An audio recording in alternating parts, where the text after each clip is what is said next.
miaravatsika rehetra amin'ny anaran'i Jesosy Kristy Tompo natratra ty androandroany ty indray tsika mbola fahatsika manome voninahitra an'Andriamanitra ary miaravatsika rehetra hatrany amin'ny farany tany ihany koa.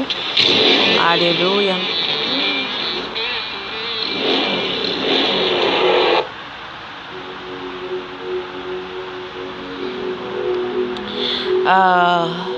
Ny voalohany indrindra zany dia ny andeha angatantsika ny fanahy masina. Angataka ny fanahy masina izao sianao, angatantsika ny fanahy masina anatrika an'izao fotoana izao fanahy masina hiaraka amintsika eto fanahy masina ampahery atsika eto fanahy masina tsy hamelatsika irery fa izy no voalohany zavatra rehetra, izy ilay patrontsika, fanahy masina no patrontsika. Alleluia. Ka andetsika zany hiaraka hivavaka eto hanome voninahitra an'Andriamanitra ary ihany koa anaraka ny fijoroana vavolombelona izay arahantsika dia ny programantsika zany fijoroana vavolombelona dia ny ampitso tenin'Andriamanitra manohy ny Genesis dia afaka ampitso tohizana indray le fijoroam-belona zany hoe fandimidimby zany no itaria no anaovantsika ny programa eto amin'izay araka ny fitondrany fanahy masina. Hivavaka atsika angataka ny fanahy masina.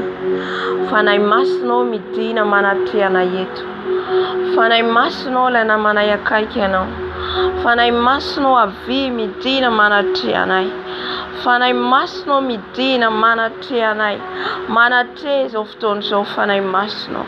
Manatre izao fotoana izao fanahy masina. Manatre izao fotoana izao fanahy masina. Avy mameno anay fanahy masina. Avy mameno anay fanahy masina. Feno ianao izao fotoana izao fanahy masina. Feno ianao izao fotoana izao fanahy masina. Avy manatre izao fotoana izao ianao fanahy masina. Ka izay rehetra tsy avy aminao dia efa foananao fanahy masina. Izay rehetra tsy avy aminao dia efa foananao fanahy masina. Midina meno anay, midina hitarika anay, midina fanahy masina. Mangetaheta anao izay fanahy masina. Mangetaheta anao izay fanahy masina. Miranao izay fanahy masina. Miranao izay fanahy masina. Mira ny fanatrehanao. Mira ny fanatrehanao. Miranao hitarika eto. Miranao hitarika eto. Miranao hiaraka aminay eto fanahy masina. Aza mamelana irery anao fanahy masina. Aza mamelana irery anao fanahy masina. Midina melombelona anay. Midina melombelona anay. Midina hitarika an'izao fotoana izao. Midina anatrika an'izao fotoana izao. Aoka ianao meno anay fanahy masina. Aoka ianao meno anay fanahy masina. Aoka ianao hitari-dalana anay eto fanahy masina. Lay fanahy ny fahendrena, fahalalana, fahazavantsaina, fahiran-tsaina, fanahy masina. Lay fanahy ny faherezana, lay fanahy mahery. Midina meno anay. Midina meno anay fanahy masina. Midina meno anay fanahy masina. Midina hitarika anay fanahy masina. Midina fanahy masina. Midina fanahy masina. Midina fanahy masina.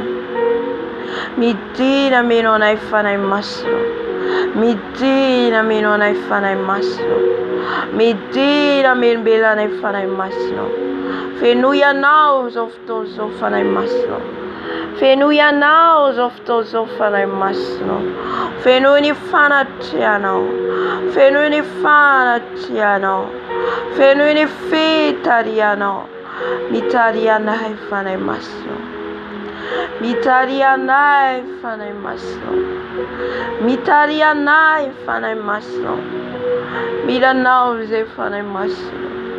Miranao izay fanahy masina. Mira ny fanatrehanao. Mira ny fanatrehanao.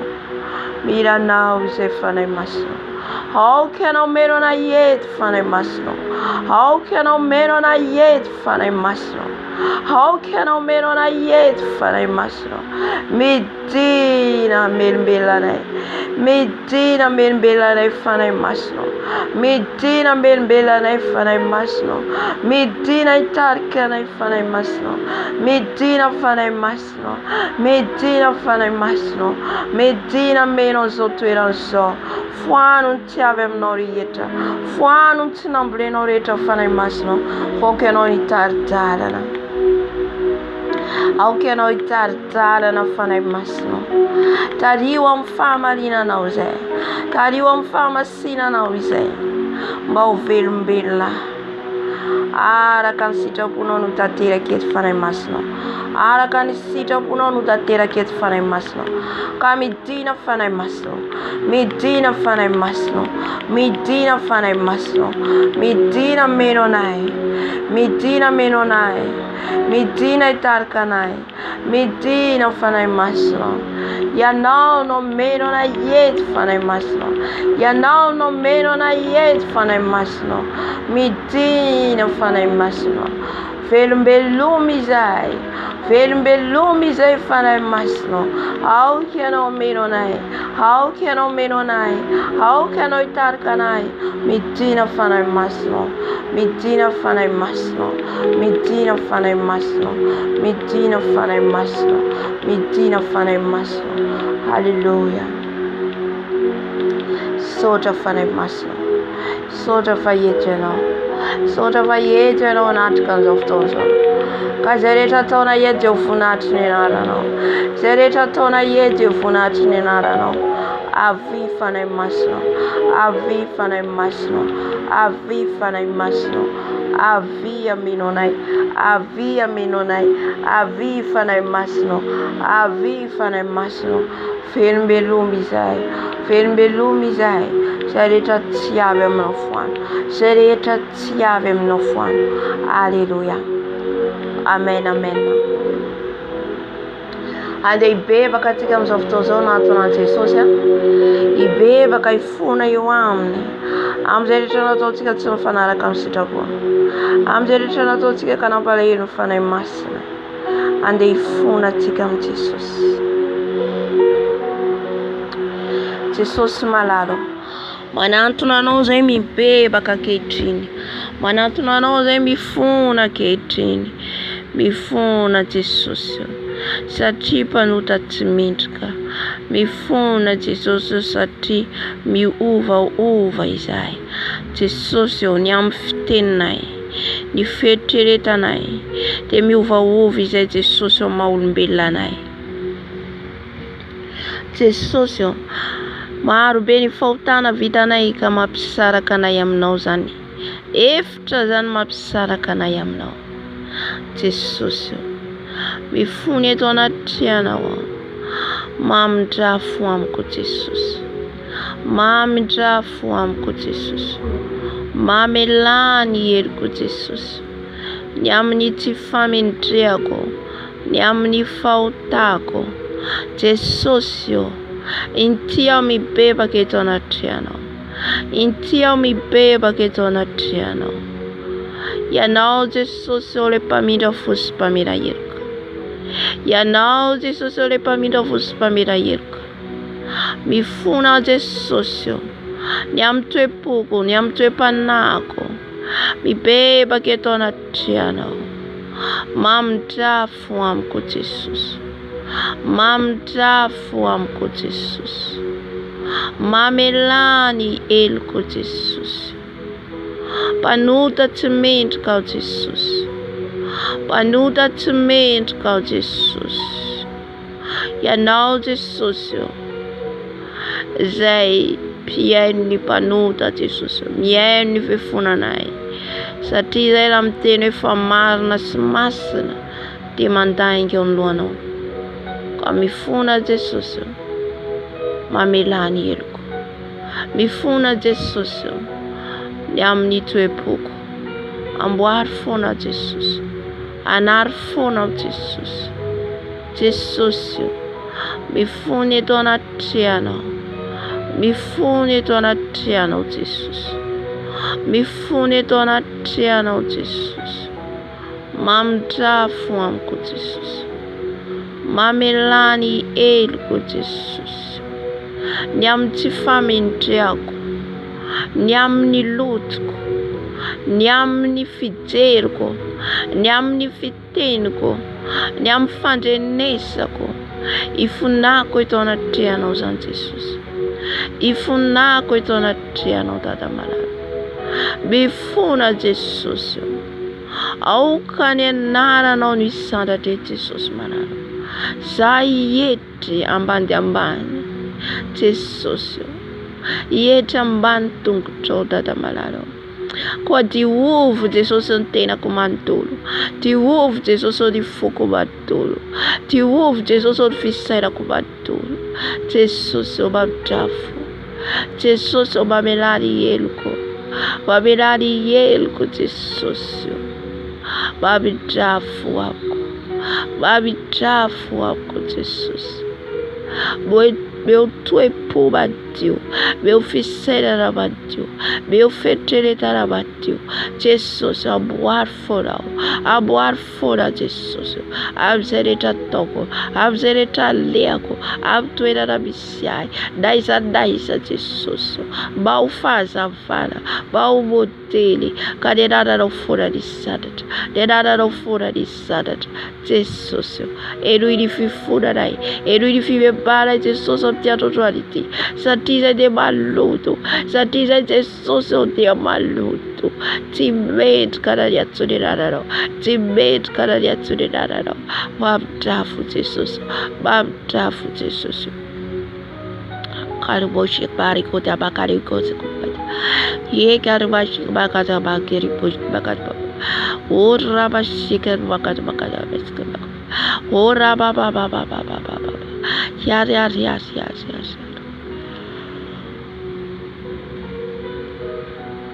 Mifoda Jesosy. Mifoda fampanuta tsy mendrika. Mifoda fampanuta miovaova. Mifoda Jesosy. Tia Jesosy manatonanao. Tia Jesosy manatonanao mibebaka. Diovy tanteraka Jesosy. Yala lutoko rehetra, yala fetsarambelaziny, yala lolombo, yala fandezerana, yala fialonana, yala fizaozaona, yala friariana. Mamindrafo Jesosy. Mamindrafo Jesosy. Mamindrafo Jesosy. Alléluia. Sotra tombo. Sotra Jesosy. Alléluia.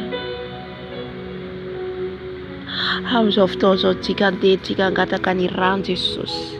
Ny rano Jesosy anadio anasantsika. Ny rano Jesosy anadio anasantsika. Ho afaka amin'ny tsy fahamarinantsika rehetra.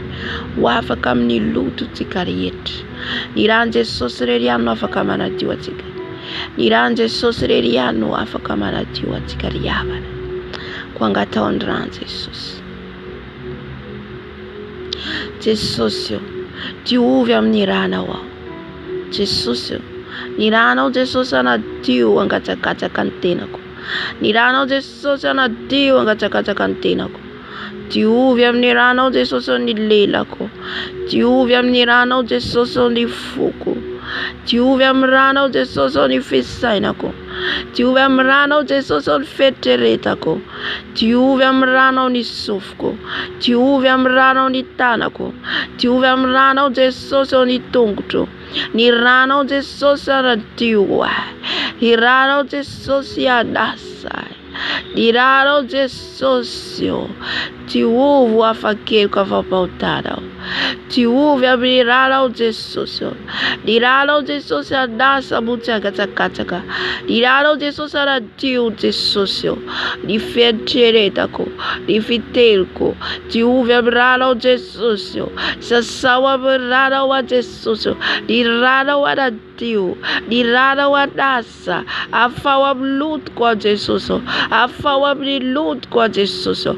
Ny ranao Irado de Sosadasai, Irado de Sosadasai, Irado de Sosadatiwai, Tiuvia Bradawo, Tiuvia Bradawo, Tiuvia Bradawo, Jesus. Irado de Socio, Irado de Sosadasai, Irado de Sosadasai, Irado de Sosadatiwa, Irado de Sosi, Abel Villa.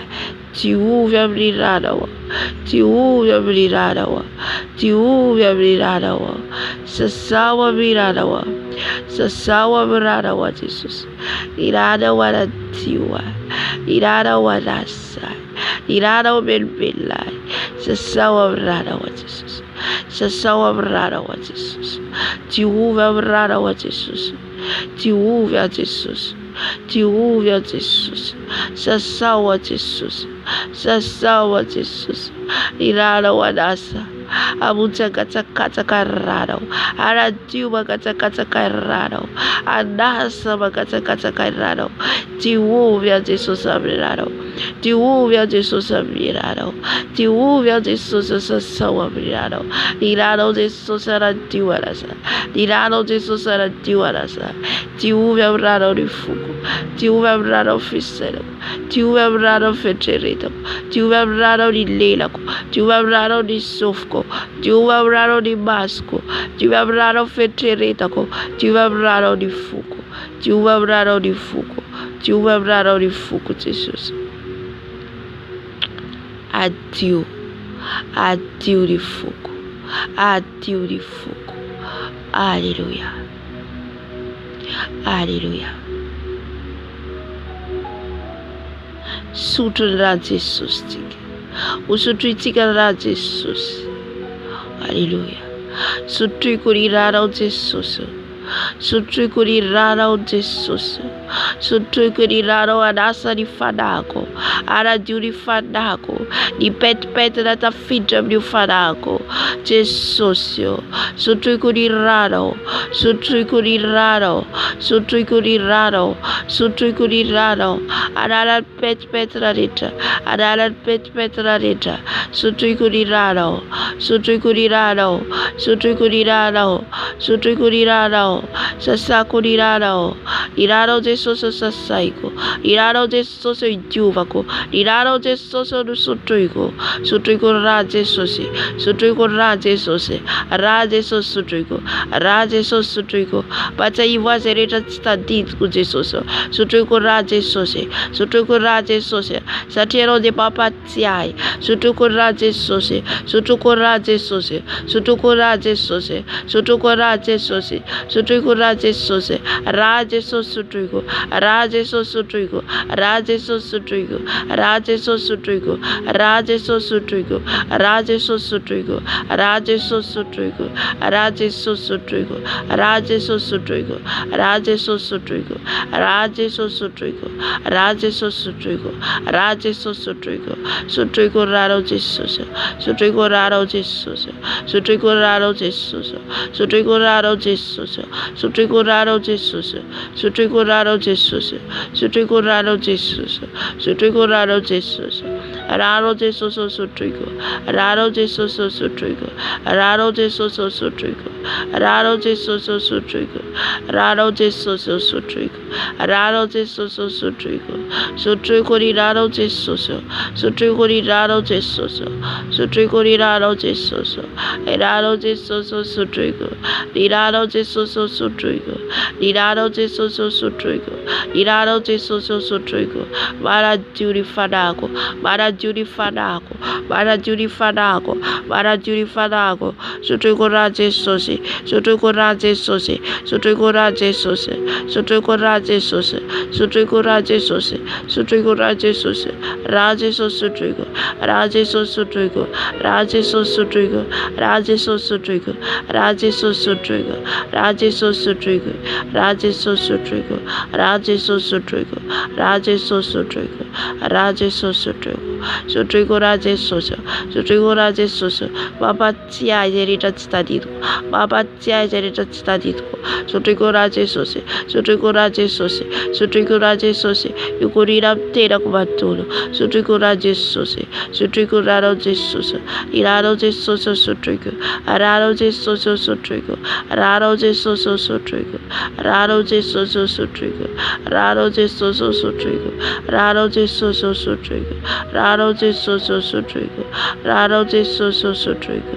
Kiara bash bakato ko tera bakato ko tera bakato ko ko dia bakato ko tera bakato ko tera bakato ko tera bakato ko tera bakato ko dia bakato ko tera bakato ko tera bakato ko tera bakato ko tera bakato ko yo bakato ko tera bakato ko tera bakato ko tera bakato ko tera ko ya bakato bakato ko dia ko tera bakato ko push ko ya bakato bakato ko tera bakato ko dia bakato ko tera bakato ko tera bakato ko tera sotroiko raha Jesosy, sotroiko raha Jesosy, sotroiko raha Jesosy, sotroiko raha Jesosy, sotroiko raha Jesosy, sotroiko raha Jesosy. Hallelujah. Sotra Jesosy. Hallelujah. Ade adulteratsika amin'izao fotoana izao a. Adulteratsika ho an'i Jesosy. Atolotsika tenatsika ho faratra velona masina kasitrahan'Andriamanitra. Satria teny ao amin'ny Romanina 12:20 dia manambara an'izany. Atolono ny tenanareo ho fanatitra velona masina akasitrahan'Andriamanitra. Jesosy, atolotra anao ny tenako ho fanatitra velona masina akasitrahanao. Atolotra anao ny tenako ho fanatitra velona masina akasitrahanao. Jesosy araiso aho, araiso anao ny fiainako rehetra Jesosy. Anjakao tsy misy fetra Jesosy, anjakao tsy misy fetra Jesosy. Araiso ny fiainako rehetra, araiso ny momba rehetra Jesosy, araiso ny kontrola ny fiainako rehetra Jesosy. Araiso ao Jesosy, anjakao ao Jesosy, anjakao ao manomboka izao Jesosy. Ny fiainako rehetra, ny hoaviko rehetra, anjakao Jesosy.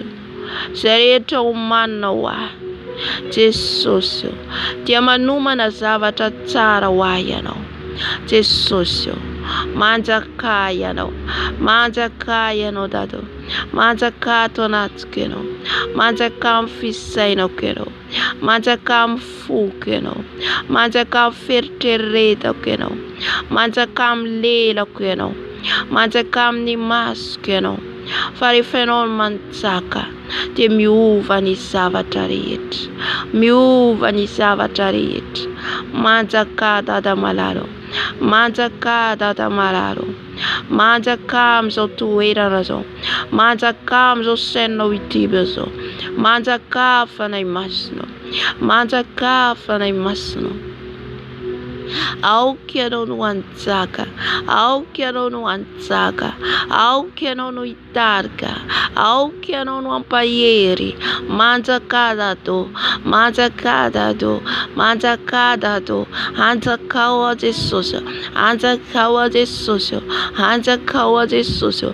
Ny fiainako rehetra anao, ny hoaviko rehetra anao, ny ankohonako anao, anjakao Dada malalo, anjakao Jesosy malalo, anjakao ao Jesosy.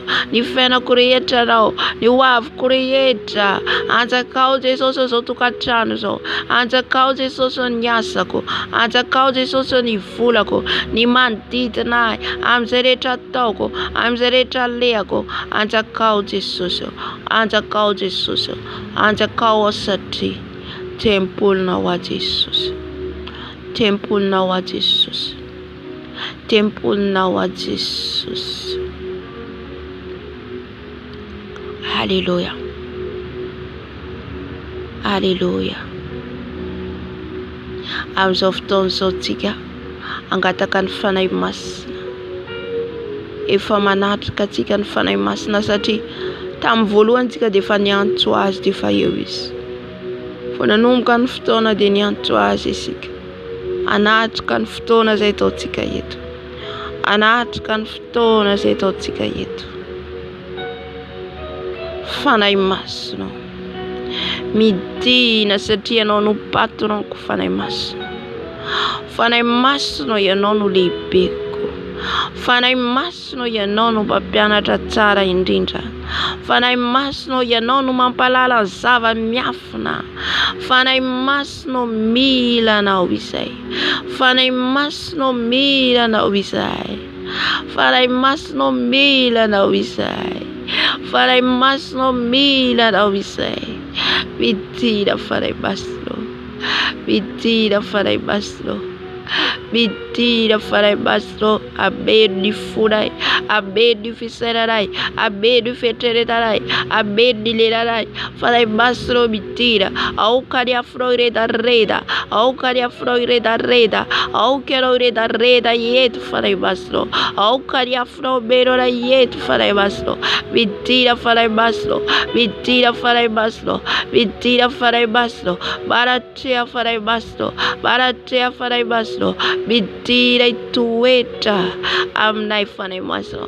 Aoka ny herinao fanahy masina. Aoka ny herinao fanahy masina meno anay. Aoka ny herinao meno anay fanahy masina. Midina meno anay. Midina meno anay. La herin'ny fanahy masina. La iafon'ny fanahy masina. La herin'ny fampaherezana. Fanahy masina ho avy. Fanahy masina ho avy. Tsy nomenao fanahy osy izay fa fanahy mahery. Fanahy masina ho avy. Fanahy masina ho avy. Fanahy masina midina. Fanahy masina midina.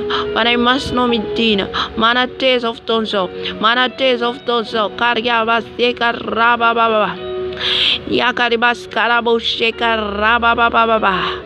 Fanahy masina midina. Fanahy masina midina. Fanahy masina midina. Maratearay. Maratearay. Maratearay. Maratearay. Maratearay fanahy masina. Velobelumi izay. Velobelumi izay. Velobelumi izay. Amasiro izay. Amarino izay. Midina fanahy masina. Midina fanahy masina. Midina fanahy masina. Tari ao fahamarinanao. Tari ao fahamasinanao. Aoka ny afinao ireretreto. Ny afinao ireretreto. Feno ny afinao izay. Feno ny afinao izay. Feno ny afinao izay. Feno ny afinao izay. Midina fanahy masina. Midina fanahy masina. Midina fanahy masina. Amasiro izay. Amarino izay. Fanahy iray. Fanahy mahery. Fanahy mahery. Toroenao fanahy osy izay. Toroenao fanahy osy izay. Fanahy mahery. Fanahy mahery. Midina fanahy masina. Midina fanahy masina. Rabababa, sokarabababa, sekarabababa, yarabababa, fanahy masina midina, fanahy masina midina, herinao hitineto, herinao hitineto, herinao hitineto, herinao hitineto, midina fanahy masina, midina fanahy masina, midina fanahy masina, midina fanahy masina, midina fanahy masina, midina fanahy masina, midina fanahy masina. Midina meruai. Midina meruai. Midina itarkai. Midina fanahy masina. Midina fanahy masina. Midina meruai. Midina mermelanai. Midina fanahy masina. Velobelumi izay. Velobelumi izay fanahy masina. Velobelumi izay fanahy masina. Velobelumi izay fanahy masina. Velobelumi izay fanahy masina. Velobelumi izay fanahy masina. Mihoery avy aminao fanahy masina. Mihoery avy aminao fanahy masina. Mihoery avy aminao fanahy masina. Mihoery avy aminao fanahy masina. Mihoery avy aminao fanahy masina. Midina fanahy masina. Midina anatrokanay. Midina fanahy masina. Tonga soa ianao fanahy masina. Tonga soa ianao fanahy masina. Tonga soa ianao fanahy masina. Tonga soa eto ianao fanahy masina. Haleluia. Tonga soa ianao tatamanalo. Mampandroso anao fanahy masina. Mampandroso anao fanahy masina. Midina fanahy masina. Midina fanahy masina. Midina fanahy masina. Midina fanahy masina. Midina fanahy masina. Bitira farai basro. Bitira farai basro. Para tiarai farai basro. Para tiarai farai basro. Para tiarai farai basro. Hallelujah. Hallelujah. Sota farai basro. Sota farai basro. Sota farai basro. Hallelujah. Adroka tika ria sarbaisa sina sa devil rehetra oroatika fanay devil rehetra fanay bibilava fanay dragona ny fanay fetsaram-beratsy ny fanay ny fizaozaoana ny fanay ny fitsikirana ny kritika zany rehetrarehetra zany oroatika amin'ny anaran'i Jesosy satria zany no ampiasainy devoly amin'izao vaninandro farany zao ary fitaovana be dia be ampiasaina apiady mifanompon'Andriamanitra mba tsy fakaty fakahala oroatika amin'ny anaran'i Jesosy satria avy amin'izany no idirany fo maloto ka oroatika amin'ny anaran'i Jesosy. Jesosy mararo raisinay ny sabatra raisinay Jesosy ny sabatra androany ny asan'ny devil rehetra ny asan'ny satana rehetra sy ny firongony rehetra dia vadidiko amin'ny anaran'i Jesosy Kristy fena Nazareta ny sabatra oray mahery Jesosy andratsaratsana ny asan'ny devil rehetra andratsaratsana ny asan'ny bibilava rehetra ny asan'ny dragona rehetra ny vendan'ny dragona rehetra dia faroako amin'ny anaran'i Jesosy Kristy fena Nazareta tsy manan-kera amin'izao toerana izao tsy manan-kera amin'ny foko tsy manan-kera amin'ny fisainako torako miafinao fanay masinao torako miafinao fanay masinao miafinao antoro ny asan'izy ireo miafinao antoro fironganetan'izy ireo rava ny asanao satana rava fironganetanao satana ny tafika rehetra ataonao amin'ny alalan'ny olona ampidirinao amin'ny alalan'ny olona iranao dia varavako amin'ny anaran'i Jesosy izay mitondra ady tondra kritika tondra fitsaram-belatsy tondra fizaozaona firiariana amin'ny anaran'i Jesosy ravako ny asanao ravako fironganetanao rava amin'ny anaran'i Jesosy rava amin'ny anaran'i Jesosy hany andavakinelo hany anjara toerana misy anao tsy manan-kera amin'izao toerana izao tsy manan-kera amin'izao trano izao tsy manan-kera aty amin'ny tenako tsy manan-kera amin'ny fanahiko tsy manan-kera amin'ny fisainako tsy manan-kera amin'ny fieritreretako miala amin'ny anaran'i Jesosy miongotra amin'ny anaran'i Jesosy rava amin'ny anaran'i Jesosy toroko amin'ny anaran'i Jesosy miala amin'ny anaran'i Jesosy miala anatin'ny foko miala amin'ny fisainako miala amin'ny anaran'i Jesosy miala amin'ny anaran'i Jesosy. Hallelujah. Amin'izao fotoana izao tsika androka mbola androka ihany i devoly ny fahatezerana. Hallelujah. Ao ihany koa ny fiasan-tsaina zany be dia be miasa saina amin'izao be dia be miasa saina. Hallelujah. Indrindra mihamafy ny fiainana oroatika amin'ny anaran'i Jesosy zany rehetra zany esprit de détresse zany rehetrarehetra zany esprit de détresse hodoratsika amin'ny rahan'i Jesosy hodoratsika miafy ny fanahy masina Jesosy mararo ianao le mpanjaka ny mpanjaka ianao le tompo ny tompo androana ny asan'ny devil rehetra eto izay Jesosy dia hitsangana andravarava ny fahatezerana rehetra zay fafy ny venina ny serpent dia vadorana amin'ny rahan'i Jesosy torana amin'ny rahan'i Jesosy torana miafy ny fanahy masina hany andavakinelo tsy manan-kera tsy manam-pahefana amin'izao fotoana izao rava ny asanao satana rava fironganetanao satana rava amin'ny anaran'i Jesosy rava ny asanao satana rava fironganetanao satana miala amin'ny anaran'i Jesosy ny fampiororona ataonao ravako amin'ny anaran'i Jesosy miala amin'ny anaran'i Jesosy détresse rehetra torana amin'ny rahan'i Jesosy rahan'i Jesosy mandoro anao ravako amin'ny anaran'i Jesosy hany andavakinelo tsy manan-kera rehetra anao tsy manan-kera amin'ny fiainako tsy manan-kera amin'ny ankonako rava ny asanao satana rava fironganetanao rava amin'ny anaran'i Jesosy ny fampiororona ataonao amin'ny anaran'i Jesosy miala amin'ny anaran'i Jesosy miongitra amin'ny anaran'i Jesosy ny esprit tahotra rehetra torako amin'ny rahan'i Jesosy rahan'i Jesosy rahan'i Jesosy mandoro rava ny asanao satana rava fironganetanao rava amin'ny anaran'i Jesosy détresse Reza vavinao amin'ny anaran'i Jesosy. Miala miongitra Jesosy.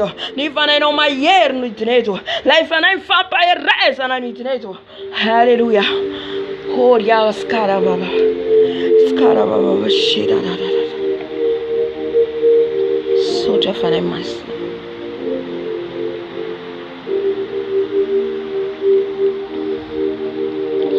Amin'izao fotoana zao tsika androka ny fanahy rehetra avy any anatin'ny rano. Esprit de sirène de zo, esprit de Jézabel, esprit de crocodile. Zany rehetrarehetra zany miara miasa anafika atsika. Omalana ny partage ny vidéo nampita ny hafatra izay avy amin'ny fanahy masina ny amin'ny Jean-Jacques Rabenirina. Halleluja. Efa nampita an'izany amin'ny fanahy masina ny kasikazy, fanahy masina ny ary apita ny amin'ny hafatra. Halleluja.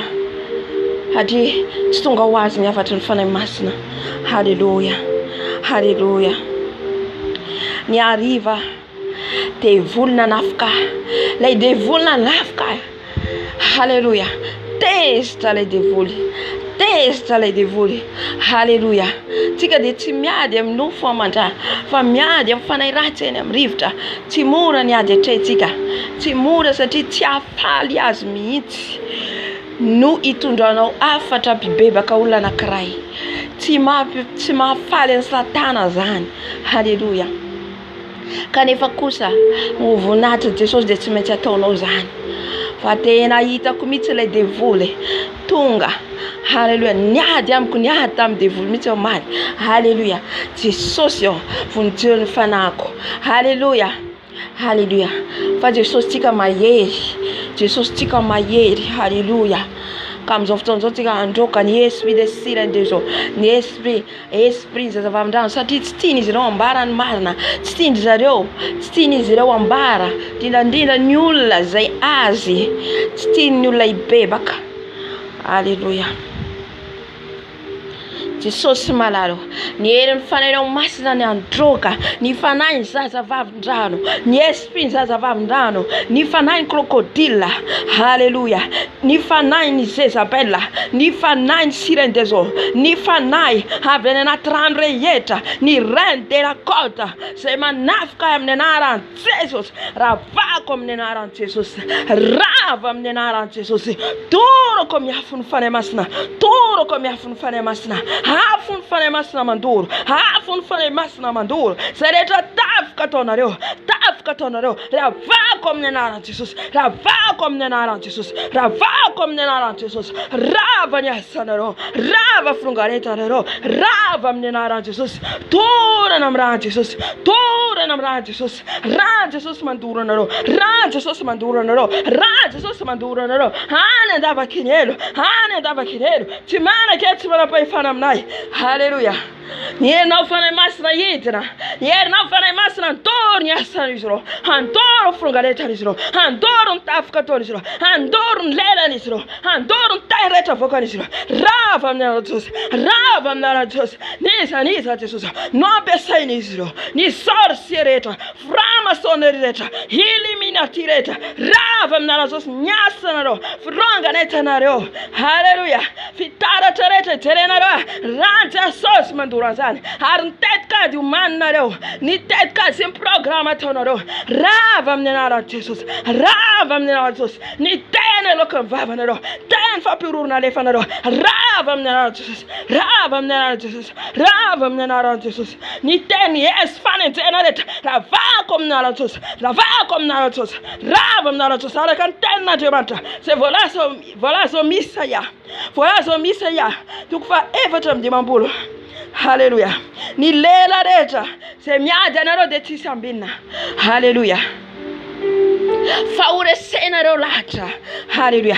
Zany lova avy amin'ny mpanompony Jehovah.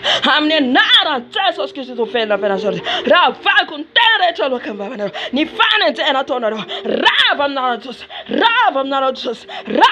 Jesosy. Hanadavakinareo. Manomboka zanareo. Ny ran'i Jesosy mamatipatra anareo. Ary any andavakinareo. Any antsara toerana misy anareo. Rava fironganetanareo. Rava amin'ny anaran'i Jesosy.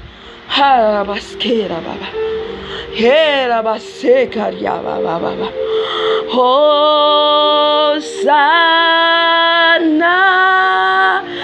Hosanna,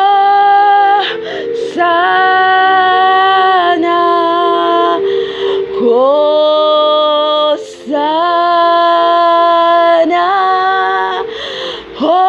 Oblio tes cieux, que notre roi soit glorifié. Oh Jésus, Hosanna.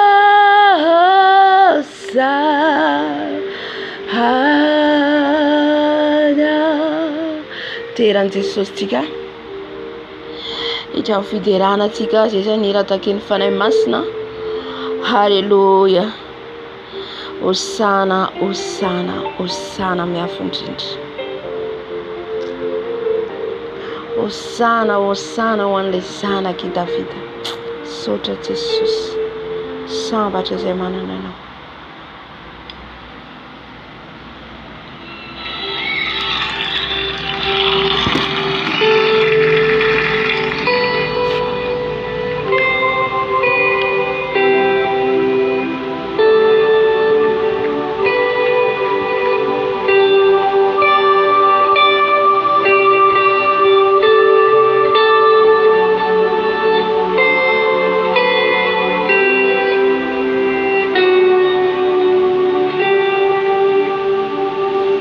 Jesosy ianao.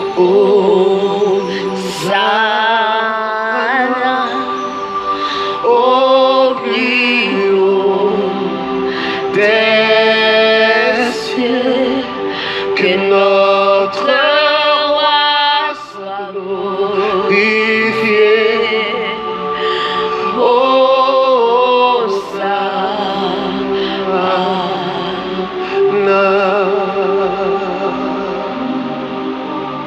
Je vous apprenais ce chant-là, c'est simple. Hosanna, au plus haut des cieux, que notre roi soit glorifié.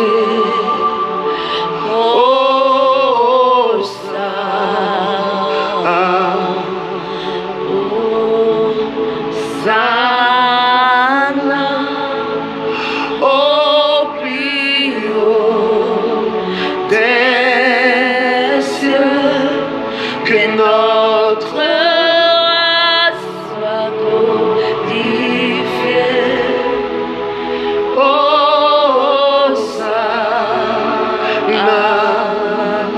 Hosanna. Asandrato Jesosy, asandrato la Jesosy tika. Hosanna au plus haut, Hosanna au plus haut. Oh Jésus, sois glorifié. Hosanna.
nom, papa. Nous t'élèvons ton nom, Jésus. Nous t'élèvons ton nom, papa. Oh, nous t'élèvons,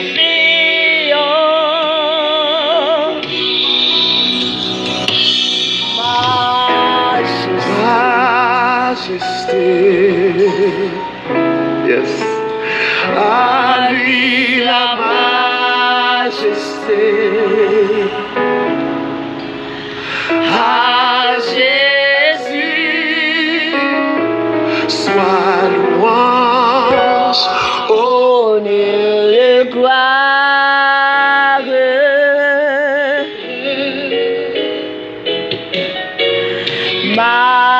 Majesté, suprême autorité,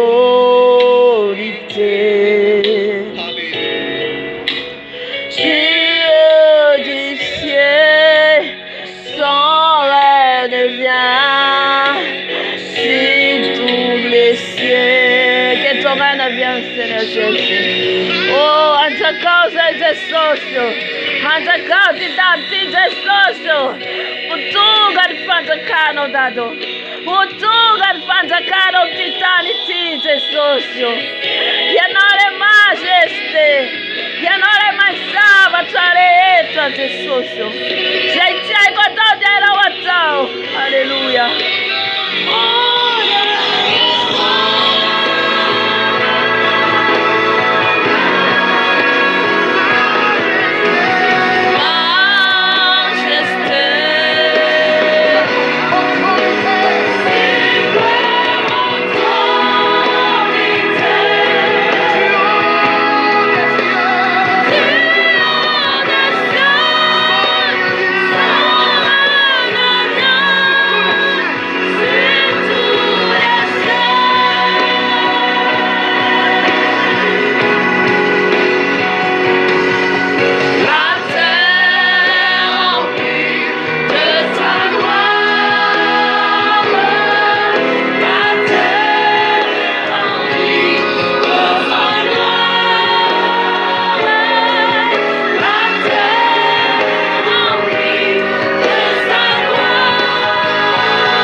Tes sociaux. Pen funato te soci sole te so. Azun funata. Azun lasa.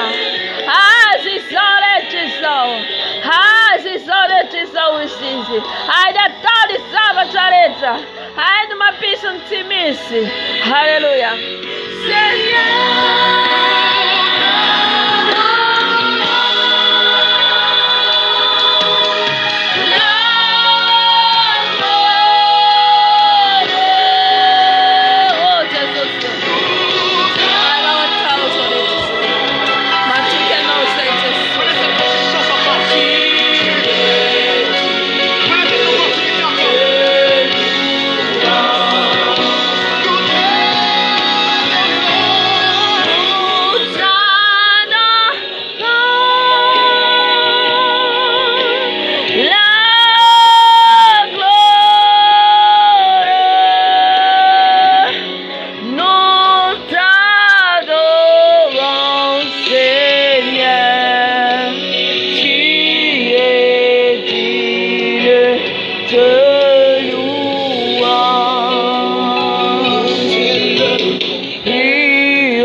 Son nom est toujours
notre Dieu au plus haut, any amin'ny avondrindrany Andriamanitra antsika.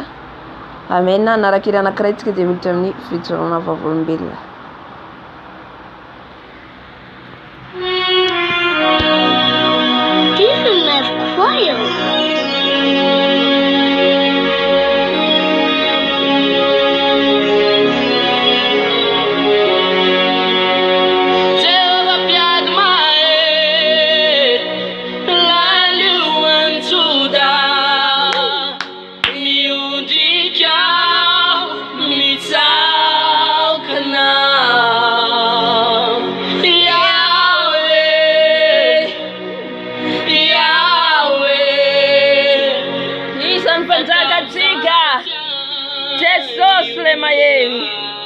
Izy natauratsika, izy natoriano alkareta, izy reriany, izy natauratsika, izy no ivavatsika.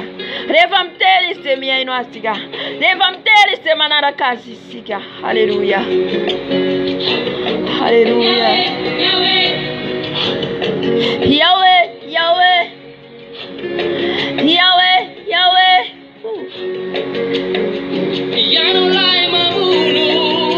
Simanu mefenana Jésus Never kuzana kunde Ilesana kundi Ilesana kundi Mazu sura tiga Asanda tanya nara nao tesosio Seteru bela tawa ina watao Saya patek tesoso Heomda batalo kaleo Yewe nono mitoteta Oh Jesus Reva tu inane nara nao Rianda manta varata Rianda manta Fwa Israel mandevavu Israel varata Mandeva varata Maluana favatiga Hallelujah Papiat maye Lali uvantuda Mi undika Mitau kana Yahweh Yahweh Hatauzatyani udunata Yoba piat maye Lali uvantuda Miundika Mitau kana Yahweh Yahweh Hatauzatyani udunata Sotra Jesus Sotra Jesus Manandratra anao zay miteranao Manandratra anao miteranao zay Lay rainay anao Lay miay anay Na dia misaritra zay Jesosy Eo ianao na dia tonga aza Ny alokaloka ny fahafatesana Tianao no itoro anay Jesosy Na dia tonga aza ny alon-drano Tiana miasina anay Halleluja Ianao le mpanasitrana Ianao le ray ny kambuty Ianao le viay ny kambuty Ianao Jesosy malalo Haina watao zay tsy hainay olombelona Halleluja Zay olombelona dia mora kivy Zay olombelona dia mora miovaova Fa ianao tsy miova maseny mandrakizay Rehefa mitena anao Jesosy dia manatanteraka Rehefa mitena anao Jesosy dia tanteraka ny zavatra rehetra Jehova piady mae Lali uvantuda Miundika Kana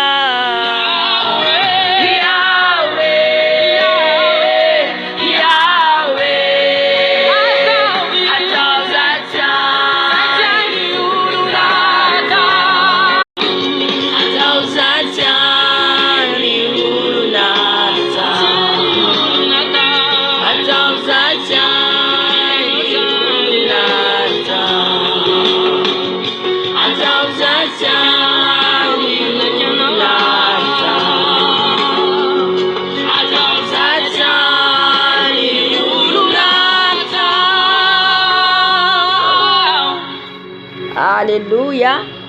miarahaba atsika rehetra maneran-tany zay mihainao zao vidéo zao a. Soratsika ny tombo a, vavitan'izay tapany voalohany zay. Hatramin'ny fijoroana vavolombelona atsika fa hivavaka aloha an'izay. Ry Andriamanitra rainay tsara indrindra any an-danitra ao. Misaotra mankalaza anao foana izay. Midera anao foana izay raha mbola velonaina. Satria Andriamanitra mpanjakan'izao rehetra izao ianao. Ianao tokoa Jesosy eo no mendrika kalazaina ilay mpiady mahery Israely. Ilay mpiady maherinay. Indraindrainay ianao. Omenay voninahitra ny anaranao. Mpanjakan'izao rehetra izao ianao. Koa misandrata any amin'ny avo indrindra ianao Jesosy. Misandrata any amin'ny avo indrindra ianao ilay lehibe. Ilay mahery, ilay mahagaga. Mangataka Jesosy eo. Ny fanainao masina hiaraka aminay eto. Ny amin'ny fijoroana volovolombelona izay tianao ambara aminay indray Jesosy. Mangataka ny fanainao masina hiteny amin'ny mpanomponao. Ka izay Jesosy dia ho mpakatò. Izay dia hiaino ka katoan'izany Jesosy. Mitenena fanahy masina. Alléluia. Amen. Amen. Efa narahantsika teto izy ity fa tohizako a. Nao efa narahantsika tapany fahadimy. Ny 27 départements du ciel. Efa koa eto amin'ny anaran'i Jesosy.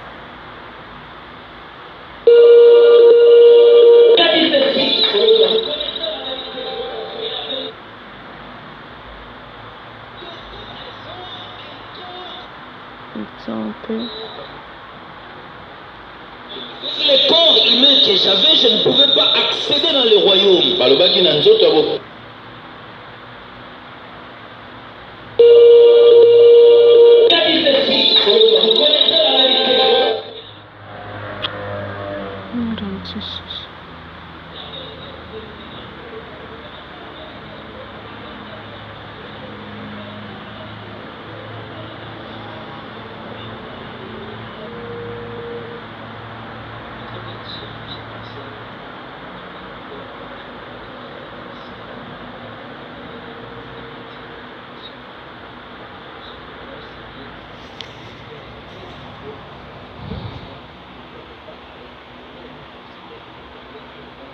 Ila tsy ny vetivety a, fa anatin'ny mamboatra anazy zay io a.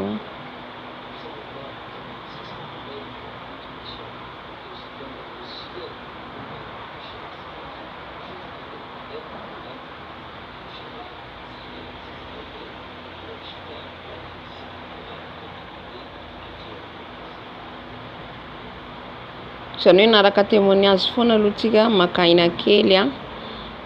Maka aina kely. Alléluia. Comme je le disais au début, que Dieu bénisse notre pasteur, que Dieu bénisse son ministère, et que Dieu lui accorde plutôt une longue vie sur la terre. Car c'est un homme de grand cœur, d'humilité et un homme de simplicité. Vraiment, il y a commis qui dit ça. Quant à moi, je dois commencer mon message. Hier, j'avais fait juste une rétrospective de ce que j'avais enseigné au 3e jour. Parce qu'il y avait certains points que je n'avais pas abordés ce jour-là. Alors, je pense l'avoir au moins mieux dit hier. Maintenant, nous étions arrivés là où le change m'avait doté un autre corps, et ce corps-là me permettait d'aller dans le royaume de Dieu. Mais lorsque ces anges ont fini de me changer les corps, donc avec le corps humain que j'avais, je ne pouvais pas accéder dans le royaume. Il fallait que j'abandonne mon corps là-bas dans cet endroit pour que je prends un corps qu'on appelle le corps céleste. Mais maintenant l'ange va m'expliquer c'est le mystère du corps. Parce que quoi que j'avais laissé mon corps dans cet endroit. po atako natikaki nzoto na ngai na esika En wana. réalité, ce n'était pas un corps ici que j'ai ici sur la terre. Na kotala ya solo ezalaki nzoto ya mosuni te oyo naza Parce na que ngwana je parlais du début, j'ai vu mon esprit partir au ciel. po nalobaki na ebandeli namonaki molimo na ngai nde mataki Et likolo. comment j'ai rencontré l'ange Gabriel? ndenge mpe nakutanaki na mwanza Nous gabriel avons fait le voyage ensemble sali mobembo elongo jusqu'à arriver à cet endroit appelé le corps disputé. vi kokóma na esika wapi babengi banzoto bao baswanelaka. Et là, il me dit maintenant que ton corps doit rester ici. nde boye sikoyo ayebisaki ngai nzoto no esengeli Ce etikala. n'était pas un corps physique. ezalaki nzoto ya mosuni te Parce que mon corps était resté dans la chambre. po nzoto na ngai etikalaki esika na Et je ne suis pas allé avec ce corps matériel. nakendaki te na nzoto ya mosuni. Maintenant, l'ange, les anges qui étaient dans ce département, kasi bamwanzi oyo bazalaki na esika wana là où on prépare l'épouse à la rencontre de l'époux, esika babongisaka mwasi na bokutani ya libobaki va na ye me révéler un secret sur le corps de l'homme. baye kotalisanga sekele moko na ntina ya nzoto ya moto. L'ange me dit ceci. mwanzi ayebisinga boye Quand Dieu créa l'homme, ntango nzambe akeli moto il dota l'homme un corps physique. azwi moto apesi ye nzoto ya mosuni C'est notre premier corps nde eza nzoto na biso ya qui liboso accède dans les choses du monde. oyo wapi esimbaka biloko ya moki. Le corps que tu possèdes dès le jour de ta naissance. nzoto ozalaka nango uta mokolo Il botamaki. dit c'est le premier corps que Dieu a doté à un homme. alobi eza nzoto ya liboso nzambe apesi Mais ce corps-là porte l'esprit et l'âme. kasi nzoto wana ememaka elataka molema na molimo. Genèse chapitre 2, le verset 7. Dieu créa l'homme de la poussière de la terre. nzambe akeli moto na putulo ya mabele Mais après cela, kasi na nsima na l'ange yango me dit encore, mwanza ayebisinga lisusu il dota à l'homme un corps qu'on appelle, pas que le corps céleste qu'on avait lu ces jours-là, mais un corps qu'on appelle le corps spirituel. apesa lisusu moto nzoto babengi nzoto ya molimo. En fait, l'esprit et l'âme de l'homme est au fond de nous. kona kotala boye molema mpe molimo ya moto ezalaka na kati na biso. Mais quand on dort, me ntango je vais tolala expliquer ceci. mwanzi asosolisinga Quand on boye dort, ntango tolali on fait des rêves. tolotaka bandoto. J'étais quelque part, nazalaki na esika moko j'étais avec des amis, nazalaki na bani et j'avais fait ceci, j'avais fait cela. nazalaki nasalaki boye. Nous tous, nous rêvons la nuit. biso nyonso tolotaka Mais na avec butu. ce rêve que nous faisons, kasi bandoto wana oyo d'où tolotaka provient ce corps wapi eutaka nzoto que wana nous voyons dans nos rêves. oyo tomonaka na banzoto na biso. Oh, j'ai fait un rêve, j'étais en Europe. aloti ndoto nazalaki na mikili ya poto Ils ont développé ces choses-là. bandoki bango bapusa mayele wana mosika Et les satanistes, na bato ya satana il dort ici à la maison, alali awa na ndako awa il sort spirituellement. abimi na molimo. Parfois, vous le voyez quelque part. ntango mosusu bomoni esika moko Il dit, ce corps-là spirituel que tu as ne peut pas aller dans ce royaume. alobi nzoto wana ya molimo nzoto oyo etikalaki Mais na ndako là-bas, ils m'ont dit d'abandonner ce corps kuna bayebisinga natika et de lisusu prendre nzoto wana un corps céleste pour nazwa aller vers nzoto Dieu. oyo L'homme spirituel kotala moto ya molimo est son créateur. mpe mokeli na ye C'est là qu'on appelle la mort. ni wana babengi kufa. Parce que l'homme, dans son être spirituel, po moto na kibomoto na ye ya molimo était parfaitement en contact avec son créateur. ye azalaki malamu mpenza na boyokani na mokeli Et na ye. Adam communiquait avec Dieu par son corps là qui est spirituel. mpe ada abandaki kosola kozala na nzambe na nzoto na ye wana ya On molimo pouvait écouter facilement la voix de Dieu akokaki koyoka na pete mongongo ya à nzambe cause de son être là spirituel. na ntina ya bomoto na ye wana ya molimo. Ce n'était pas des entretiens manifestement physiques. ezalaki te kosolola boye ya mosuni. C'était des entretiens. Dieu qui est esprit communiquait avec un être spirituel. ezalaki nzambe oyo aza elimo azosolola mpe na moto akeli ya C'était molimo. notre corps dans sa partie spirituelle, ezalaki nzoto na biso mene eteni nango ya molimo dans sa relation parfaite avec Dieu. na boyokani nango mpenza ya malamu na nzambe. Mais qu'est-ce qui va se me passer nini ekoya koleka lorsqu'il y a eu la rupture de la relation entre Dieu et son homme ntango bokabwani ya nzambe na moto na ye et que spirituellement cela est déclaré comme la mort? na boye oyo tomoni batatoli yango lokola kufa. Maintenant le diable, Satan le diable, kasi boye satana viendra pour la deuxième fois combattre l'homme. aye siko mpo na mbala mibale kobundisa esu moto. Il est venu maintenant corrompre l'homme spirituel. Qu'est-ce qui va se passer? Il envoie des esprits démoniaques, des esprits sataniques qui sont venus corrompre l'homme. Après la trahison physique, l'esprit de l'homme va contracter des forces maléfiques. Quand l'esprit s'est corrompu avec le diable, l'ange me révéla ceci. Le premier péché que l'homme avait commis à cette époque, après la désobéissance du jardin d'Éden, à la continuité de l'histoire de l'humanité, la séduction viendra au niveau de l'esprit. Il me parla de deux puissances. Le diable va entrer en mariage avec l'homme, c'est-à-dire le péché de la sexualité entre un esprit de l'homme et un esprit satanique. L'homme s'accoupla avec des forces maléfiques. Lorsque la sexualité spirituelle a été constatée entre l'homme et l'esprit du diable, maintenant Dieu condamna encore l'homme spirituel. La première condamnation de l'homme, c'était de retourner à la poussière son corps. Mais lorsqu'il pécha avec son esprit, donc il a contracté des forces maléfiques, il y a eu des accouplements spirituels. C'était le plus grand péché que l'homme avait commis. Ces rapports sexuels était un acte odieux aux yeux de l'Éternel. Qu'est-ce qui va se passer? Dieu prit la décision de condamner les corps spirituels de l'homme. Après ce contact entre les esprits sataniques et l'homme, il y a eu la production d'une race qui est spirituelle. Les hommes et les esprits ont donné naissance aux démons. Chaque fois que tu fais un rêve, que tu fais des rapports sexuels, ta semence là ne sort pas en vain. Parce que toute semence de l'homme contient la bénédiction de la fertilité. DJ, hein?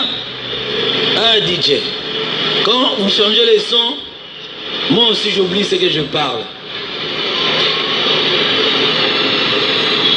Je continue. DJ, j'ai un problème de la voix. Ok. Donc j'aime vraiment mieux m'écouter moi-même. Voilà, je continue. Il y a un problème. Qu'est-ce qui va se passer? Les rapports sexuels dont le diable, pour lui, son projet était de séparer totalement l'homme de son créateur. Le péché du fruit du jardin a séparé le corps et la condamnation est venue, tu retourneras à la poussière. Mais le péché du rapport spirituel, rapport sexuel spirituel, a donné naissance aux démons. Chaque péché que tu commets sur la terre, l'ange me dit produit un démon. Mais maintenant, lorsque tu fais des rapports sexuels dans ton rêve, la sémence de l'homme a été bénie dans les jardins d'Éden. Remplissez la terre, soyez nombreux. Qu'est-ce qui va se passer? Ce qui va se passer spirituellement, ta sémence qui est accouplée avec un démon. J'ai dit encore, l'ange me dit ceci. Les démons chérissent les semences des hommes. Ils ont besoin de ces semence-là bazaka na posa bankona wana pour la production de leur race sur la terre. bango babimisa esu baloposo na bango ebele na Il mabele vient chercher une personne, ayekoluka moto une femme. mwasi Il couche avec elle. asangisi nzoto na Si ye vous êtes un homme, soki oza moto une mobali femme, un démon femme, okomona demo na moko ya mwasi vient avoir des intimités sexuelles avec aye vous. asangisi na yo nzoto Il retire votre sémence. azwi nkonda na yo Il part avec ça dans le deuxième monde. ake na yango na mokili ya mibale Vous, entre vous et ces démons-là, kotala yo na ye vous allez produire un être bokobimisa moto qui sera mi-démon, mi-homme. wana kozala aza ndambu moto ndambu demona Et ce mélange produira simplement un démon. mpe lisanga wana ekobota kaka demona Les hommes ont commencé à produire cette race de démons spirituels. sikoyo bato bakomaki kobota bandoki wana bademo ya molimo Donc chaque fois tu fais de tels rêves, ntango nyonso olotaka bandoto ya donc lolenge je me wana dis, tu donnes la naissance dans ce royaume. mwanza yebisinga yo obotaka kuna na Cet bokonzi enfant-là, wana c'est ton enfant. mwana wana aza mwana na yo Tu as eu l'intimité avec des esprits. osanganaki na bamolimo Et cet enfant réclamera tous ses droits spirituels. mpe ye mwana wana akosenga nyonso epesameli Il ye aura na besoin de molimo ton argent. aza na posa misolo na yo Donc l'argent que toi tu dois gagner dans ce monde, bongo oyo esengeli ozwa na mokili oyo comme un père travaille pour le bien-être de ses ndenge enfants. tata nyonso asalaka mpona bolamu ya bana na Donc ye vous sortez le matin, obimi na ntongo nous étant des responsables. biso bato toza na mokumba Tout ce que je gagne dehors, nyonso nazwaka libanda je l'amène directement chez moi à la maison. amema yango epai na ngai na On ndako regarde les besoins des enfants. atali baposa ya bana Je donne ma femme de l'argent pesi mwasi na ngai mbongo et elle va voir. ya kotala Papa, tu as gagné $100. apozwi 100 Voilà ce qu'on va faire avec les $100. okosala na 100 oyo On boye fait ceci, on fait cela. sali boye tosali boye Mais une part est réservée pour les kasi enfants. mwa eteni eza ya bana Et dès que vous donnez naissance dans ce monde-là, ntango yo oboti mpe na mokili on wana la réclame votre argent. bademoni bazosenga mbongo na Maintenant, yo cet enfant n'aura pas besoin de l'argent que vous travaillez. kasi ye akozala na posa mbongo oyo ezosala Il te retirera cet argent dans votre étoile. ye bandozwa mbongo wana na Donc mizozo vous devez travailler par exemple. yo ndakisa esengeli osala Lui bloque votre travail physique. ye akangi mosala na mosuni boye Quand il bloque votre travail, ntango akangi yango donc spirituellement vous travaillez pour lui. sikoyo na molimo ozosala mpo na ye Mais il me dit lorsque les hommes meurent, kasi alobi ntango bato tous bakufaka ceux qui ont eu des enfants là spirituels, baoyo nyonso babota bana ya ces molimo enfants-là viendront après ta mort te réclamer bana wana bakoya kosenga yo na nsima kufa no comme lokola étant tata na leur bango maman, comme étant leur papa. lokola tata na bango Ces enfants-là peuvent décider sur ton sort. bakoki kozwa mpe ekateli Donc ils likolo ya peuvent ntina na décider yo que tu meurs sur la terre bakoki koloba mpe okufa na mokili pendant un temps. na ntango moko Donc boye si tu avais prévu que tu vives 80 ans, nzambe abongisaki ntango mosusu obika tes enfants n'auront besoin de toi. bana no kuna na mokili wana baza na posa na yo Donc je me dis, ils réclament leur maman. mwazali bazosenga mama na bango Parfois leur papa. ntango mosusu mpe papa na bango Papa, on est seul, venez ici, on a besoin papa de vous. biso toza biso moko yaka toza na posa na yo Quand tu meurs, ntango okufi ton esprit molimo na yo ne sera pas pris par les anges. ekokende pa bamwanze te Les démons bademona seront envoyés bakotindama comme tes beaux frères. lokola bandeko Tu na as eu basi des na yo enfants avec eux là-bas. yo ozalaki na bana kuna na bango Ils viendront te récupérer. baye kozwa yo Donc parfois ils abrègent tes jours sur la terre. ntango mosusu bakati mikolo na mokili Comme je disais au début, tu pouvais vivre 80 ans. okoki kozala na 80 ans na mokili Les enfants là décident pour toi. bana wana bazwi ekateli mpo na Et yo ici tu vivras 40 ans. awa tokaboli katikati Quand tu meurs sur la terre, ntango yo okufi na 40 ans tu na mokili pars là-bas. oke lisusu kuna Allez vivre aux intérêts de tes enfants. okende kobika mpo na lifusi ya bana na yo Sous forme d'un esclave. kasi lokola Parce que tu as eu la production avec des démons. po yo obotaki na Et tu bademona as produit des démons. mpe yo obotaki bademona Alors tu iras vivre ton 40 ans sikoyo là-bas. 40 etikalaki oke C'est kofika comme ça mokuna que vous êtes disqualifié. Vous ne pouvez plus entrer dans le royaume nde de yango Dieu. moni boye deja na bokonzi ya nzambe esi balongoli oyo batie Laisse okofani des versets motivateurs que tu n'arrives pas à pratiquer. Oh, la Bible dit, ce que je vous dis, le monde c'est comme ça. L'ange m'a dit likakolanda c'est oyo comme ça. koka kosala te bibili elobi oyo nayebisi yo ezalaka bongo Alors, na boye vous partez là-bas comme un esclave. oke kuna lokola mowumbu Vous allez travailler pour tes enfants. Vous serez esclave là-bas. Après votre 40 ans. Maintenant, la deuxième condamnation. Lorsque les hommes ont eu des intimités spirituelles avec des esprits démoniaques, et ils ont produit des démons, Dieu a lancé la deuxième condamnation à l'esprit de l'homme, au corps spirituel, que ces corps-là iront en enfer à cause de ces accouplements sataniques. L'autre m'expliquera encore cette réalité. Il me dit encore ceci. Maintenant, quand vous mourrez normalement, donc au lieu que ces enfants-là abrègent tes jours, mais tes jours n'ont pas été abrégés,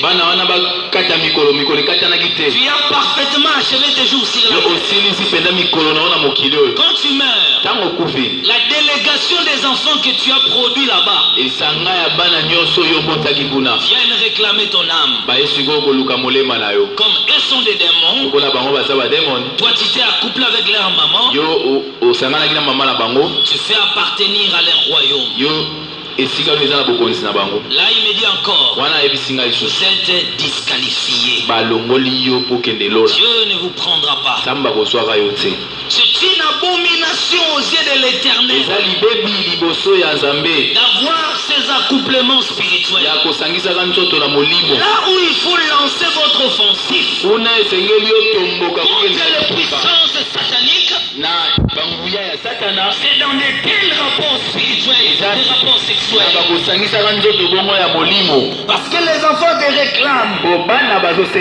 L'ange me dit ce n'est pas tout. Maintenant, comme c'est toi qui as donné naissance à ces esprits démoniaques, toute mission que le diable va leur envoyer, s'il tue une personne, le sang de cet homme sera réclamé par toi. Parce que c'est toi qui as produit ces esprits pour aller détruire les gens sur la terre. Quand ils sèment le chaos dans le monde, alors c'est vous qui paiera le prix.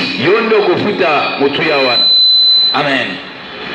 Quand on arrête ton enfant, physiquement, qu'est-ce que nous faisons? En tant que parents, peu importe les fautes,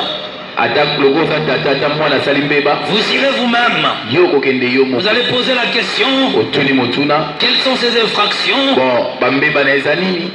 Ton enfant a commis quelques fautes. Il a volé, il a tué, il a fait ceci. Vous allez assumer la responsabilité de l'enfant.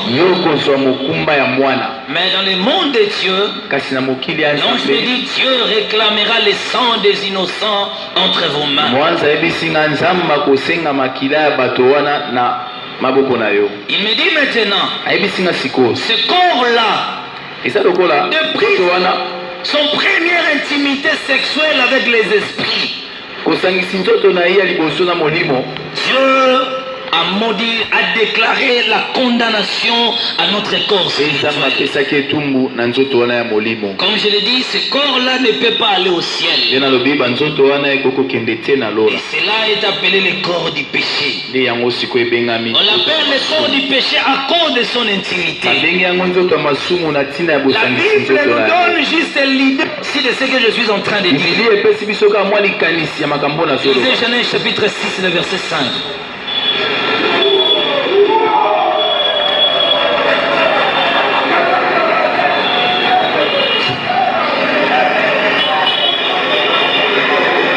L'Éternel vit que la méchanceté des hommes était grande sur la terre. Non, verset 1, pardon, verset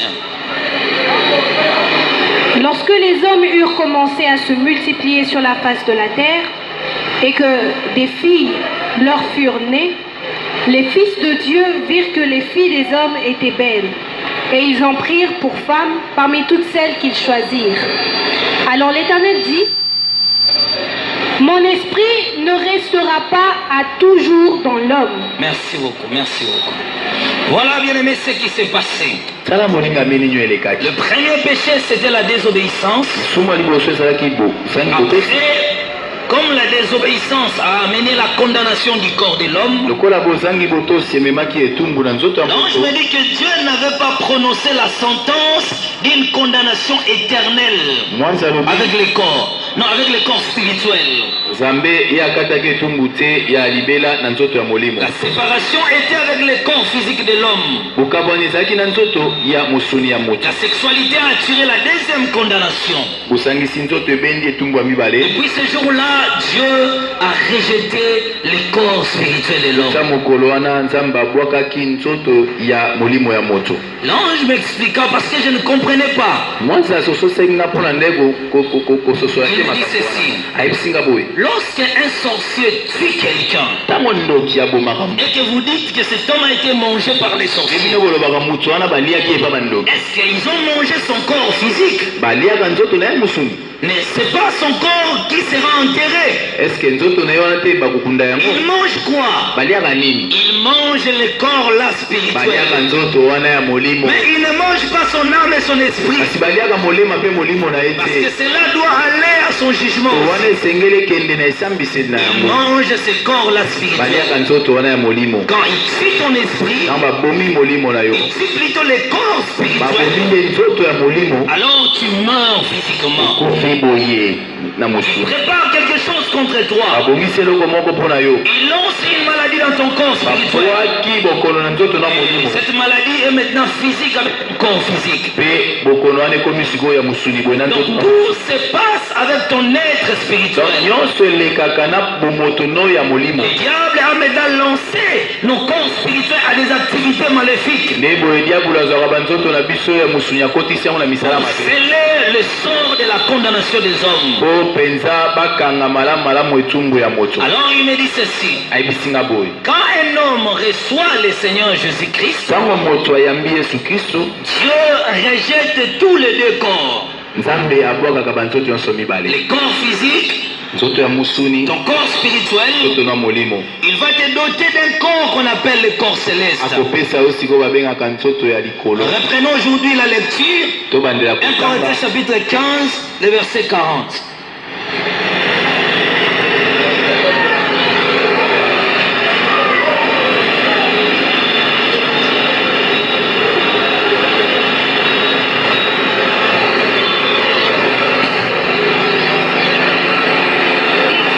Aussi des corps célestes et des corps terrestres, mais autre est l'éclat des corps célestes, autre celui des corps terrestres. Amen.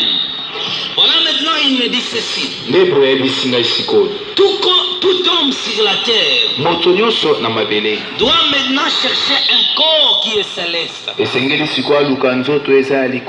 Donc si tu meurs avec ton corps spirituel terrestre, la destination de ce corps est aller en enfer. Le corps spirituel, le corps céleste, nous l'obtenons que lorsque nous acceptons Jésus-Christ. En acceptant Jésus-Christ, il te donnera maintenant un corps. Un corps qui est céleste. Ce corps-là te permettra à vivre maintenant avec Dieu dans son monde. Il me dit c'est la raison que Dieu t'a donné ce corps. Je déclare ce soir toute activité spirituelle que tu fais avec les diables, tu te trouves dans des marchés, tu manges la nuit, tu fais des rapports sexuels, je lance le feu à partir de ton corps spirituel, ne sortira pas au nom de dis à partir d'aujourd'hui, je déclare que le feu de Dieu couvre mon âme, couvre mon esprit, me protège contre les attaques du diable. Il n'y aura plus de contact entre moi et le monde du diable.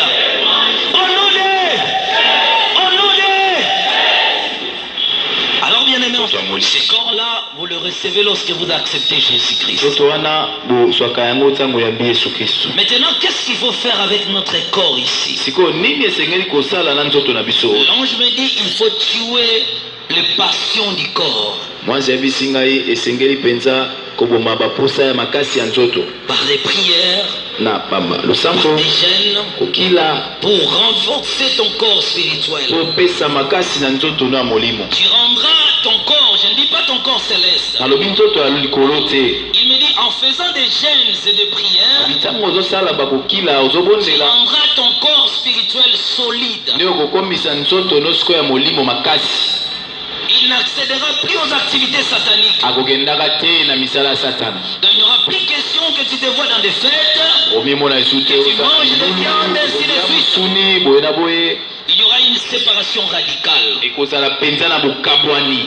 Mais si parfois Kasi soki ntango mosusu le diable a eu accès à tes semences, diabolo azwaki nzela kokota na nkona na yo, sache-le bien que ta semence a produit des enfants là-bas. yeba ete nkona na yo ebota bana kuna. Voilà ce qu'il faut faire. Letala esengeli osala. Répète après moi, Seigneur Jésus-Christ. Tous les enfants que je produis dans le monde satanique, qui sont en réalité des démons, qui font des activités sataniques pour condamner mon âme, je déclare à partir d'aujourd'hui qu'une séparation radicale entre moi et eux. Je déclare que le feu de Dieu consume ma semence qui a été récupérée par des démons. Je ne vous ai pas cherché. À partir d'aujourd'hui, je déclare la séparation. Je refuse totalement toute activité satanique. Moi là, j'appartiens au Seigneur. Je suis chrétien, non pas seulement avec mon corps, mais avec mon esprit. Je refuse la chrétienté physique. Je veux la chrétienté spirituelle, mais qui se manifeste physiquement. Au nom de Jésus-Christ. Je ne suis pas seulement un enfant de Dieu avec mon corps, mais je suis reconnu chez mon Père. J'appartiens au Seigneur Jésus-Christ. Oh Dieu, délivre mon corps spirituel. Libéré de forces maléfiques. Toute contagion spirituelle soit retirée de mon esprit. Au nom puissant de Jésus-Christ. Au nom puissant de Jésus-Christ. Si ma famille, mes aïeux, nous sont dédiés au diable, j'annule le pouvoir des dédicaces spirituelles. Arrivé là où je voulais te dire. Maintenant, quand tu acceptes le Seigneur, l'ange me dit, il faut dédier ton corps spirituel à Dieu. Il me dit plusieurs gens sont des chrétiens physiques. Il a passé au baptême, il a été baptisé. Il a fait des déclarations comme on fait à l'église. Ah, viens devant, donne ta vie au Seigneur, dis Seigneur Jésus-Christ, je m'abandonne à toi, pardonne mes péchés. Mais spirituellement, leur vie n'appartient pas à Dieu. Il y a un problème qui cloche. Il y a un problème qui cloche. Il y a un problème qui cloche. Alors, l'ange me dit, tout homme doit dédier son esprit à Dieu. Tu dois faire la dédicace de ton esprit. C'était du nouveau pour moi ces jours-là. Il me dit, il faut offrir maintenant. Romains chapitre 12, verset 1 à 10.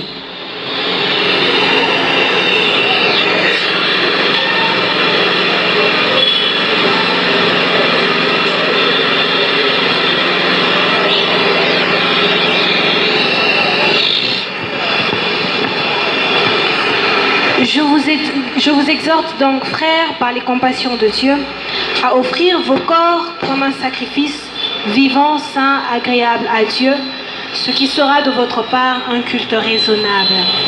Ne vous conformez pas au siècle présent, mais soyez transformés par le renouvellement de l'intelligence, afin que vous discerniez quelle est la volonté de Dieu, ce qui est bon, agréable et parfait. Amen. Amen. Alors on doit offrir ce corps-là comme un sacrifice. Je dédie mon être là auprès de l'Éternel. Je dis Seigneur Jésus-Christ, je crois que je suis chrétien. J'étais accepté. J'ai abandonné le péché. Bien-aimé, l'ange me dira encore un secret. Il y a des gens sur la terre. Je vous donne l'exemple avant de continuer. Il y a des gens sur la terre. Ils commettent l'infidélité. Cet homme est fidèle à sa famille, il aime beaucoup sa femme. Mais il ne comprend pas.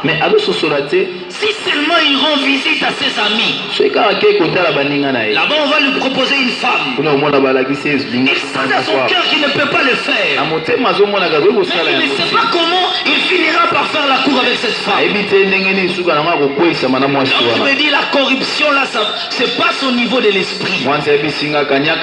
Parfois dans la vie, il ne faut pas condamner les gens. Laisse la personne la bonne nouvelle. Ce n'est que la parole de Dieu qui peut sauver un homme. L'apôtre Paul le dira dans Romains chapitre 7. Verset 14, verset 25. Je ne fais pas ce que je veux. Le mal que je ne veux pas. Mais je ne sais pas comment je le fais. Donc le corps là spirituel, on doit encore lire cela. Je ne suis pas pressé, bien-aimé. Le Seigneur m'avait dit qu'il faut être lent et mieux expliquer. 14. Lisez d'abord Romains chapitre 7, le verset 14. Commencez au verset 14 et je vous dirai là où vous allez vous arrêter. Nous savons en effet que la loi est spirituelle. Oui. Mais moi, je suis charnel, vendu au péché. Oui, continue. Car je ne sais pas ce que je fais. Je ne sais pas ce que je fais. Je ne fais point ce que je veux. Oui. Et je fais ce que je hais. Oui. Or, si je fais ce que je ne veux pas, je reconnais par là que la loi est bonne. Et maintenant, ce n'est plus moi qui le fais, mais c'est le péché qui habite en moi. Ce qui est bon, je le sais, n'habite pas en moi, c'est-à-dire dans ma chair. Mais la volonté, j'ai la volonté, mais non le pouvoir de faire le bien. J'ai la volonté, mais non le pouvoir de faire le bien. Pourquoi? Parce que l'esprit a été neutralisé. Ton esprit a été neutralisé. Il est incapable de défendre. Le problème se passe. Combien de fois tu as pris la décision? Vraiment aujourd'hui je prends la décision, Seigneur. Je ne prendrai plus de l'alcool. Mais tu ne comprends pas. Déjà plusieurs gens ici ont la volonté de gêner. Il y a des gens qui sont sérieux avec eux-mêmes. Il a pris la décision d'aller dire on va gêner, je vais gêner. Il ne comprend pas vers 13h. Il se retrouve avec 3 bouts de foufou avec le poisson salé. Arrivé au 4e coup, il dit l'église on avait dit qu'on doit gêner.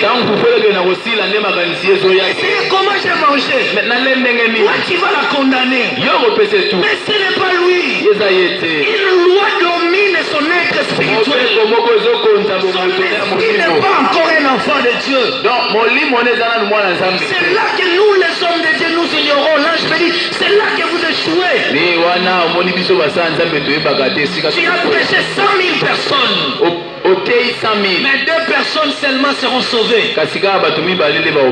Bien aimé, imaginez. Parce que les esprits n'ont pas été dédiés à Dieu. Tu as pris la résolution Moi avec Junior c'est fini. En tout cas Junior, moi j'ai donné ma vie à Christ. Je ne veux plus de rapports sexuels. Je ne veux plus cette vie. Mais un jour, déjà à l'hôtel, et Junior dit, je ne fais pas ce que je fais. Je ne fais pas ce que je fais. Le diable t'a laissé physiquement, l'ange me dit. C'est que toutes les formalités là que tu fais, et le diable préfère même que tu restes souvent à l'église. Il ne veut pas te voir dans le monde. Il te donne l'amour, l'envie d'aller toujours. Parce que lui, il a gagné déjà ton esprit. Il a gagné ton corps spirituel. Il laisse aller à l'église. Il continue à remplir des bancs. Protocole. Prends des décisions. Mais pour des choses que tu n'arrives jamais à abandonner. Bien-aimé, regarde-toi toi-même. Dans ta vie, tu as pris la décision d'étudier et tu as fait les études. Tu as pris la décision de voyager malgré les obstacles que tu as voyagé. Tu as pris la décision de commencer les affaires. Tu as pris la décision de te séparer avec les gens. Mais comment tu prends des décisions à abandonner de mentir? Tu ne comprends pas. Tu sais que tu es sérieux avec toi-même. Quelque chose cloche. Si tu vois des choses pareilles dans ta vie, tu prends des décisions à abandonner quelque chose, mais quelque chose te pousse encore à continuer. Tu as eu la décision, je serai toujours 15 minutes avant le culte. Mais tu te vois toujours que tu viens à l'église au moment où le pasteur Alex est devant. Et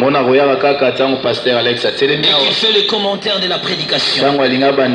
Il y a une force qui te pousse. Et si je n'encourage pas le mal, je vous dis ce que le Seigneur ou l'ange du Seigneur m'a parlé.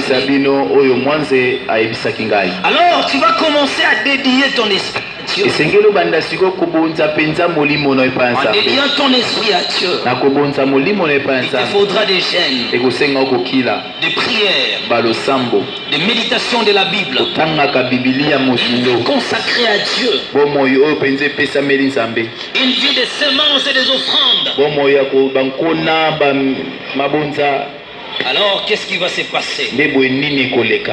Tu vas affermir ton esprit. Il sera résistant aux attaques du diable. Isaïe chapitre 26, verset 13.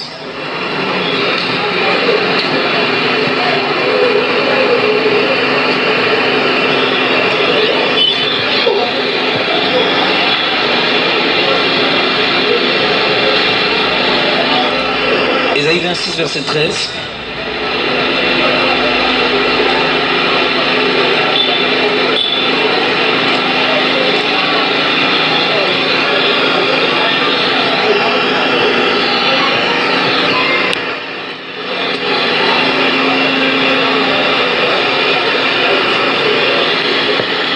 Ésaïe 26, verset 13.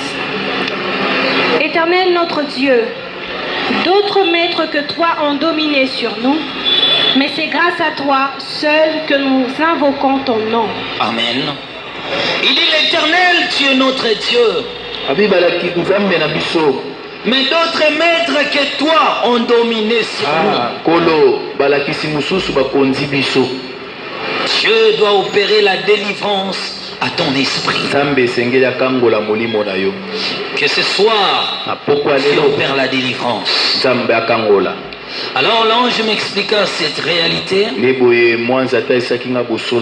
Après que nous avons fini, je me suis séparé avec eux. Arrivé dehors, j'ai rencontré maintenant l'ange Gabriel. L'ange Gabriel me dit on doit continuer notre voyage. Maintenant tu as un corps. Ce corps-là, comme j'avais dit hier, était encore plus perfectionné que le corps physique. Mais ce corps était transparent. Je pouvais me voir de tous les sens. L'ange Gabriel, alors que j'étais dans l'admiration avec mon corps là, l'ange Gabriel me dit ceci: nous allons continuer notre voyage. Mais nous allons encore visiter un endroit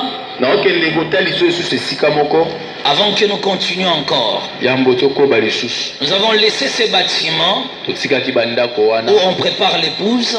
Je me sentais vraiment prêt à se présenter devant Dieu. Et l'ange Gabriel me dit ceci: chaque fois que tu veux t'approcher à la présence de Dieu,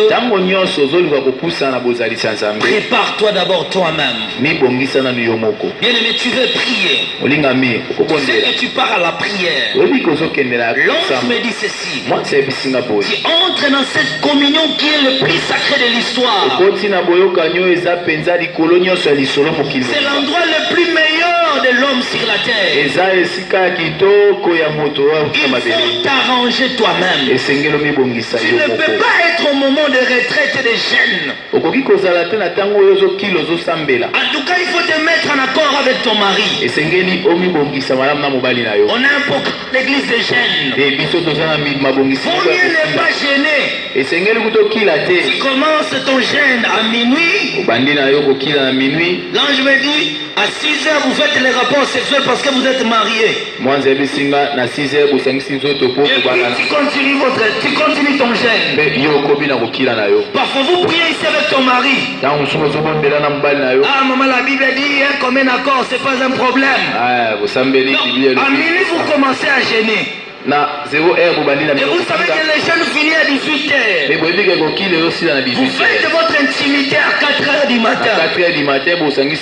Abandonnez, ce n'est plus un chaîne. Pour que les enfants d'Israël rencontrent l'Éternel. Le Seigneur l'a dit, il devait s'abstenir de femmes pendant 3 jours. Quand nous entrons dans la présence de Dieu,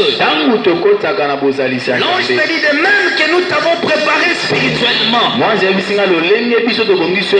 l'homme doit se préparer physiquement. Donc, quand je pars dans la présence de Dieu, je sais que mon téléphone est éteint. Je sais que j'ai laissé les enfants dehors.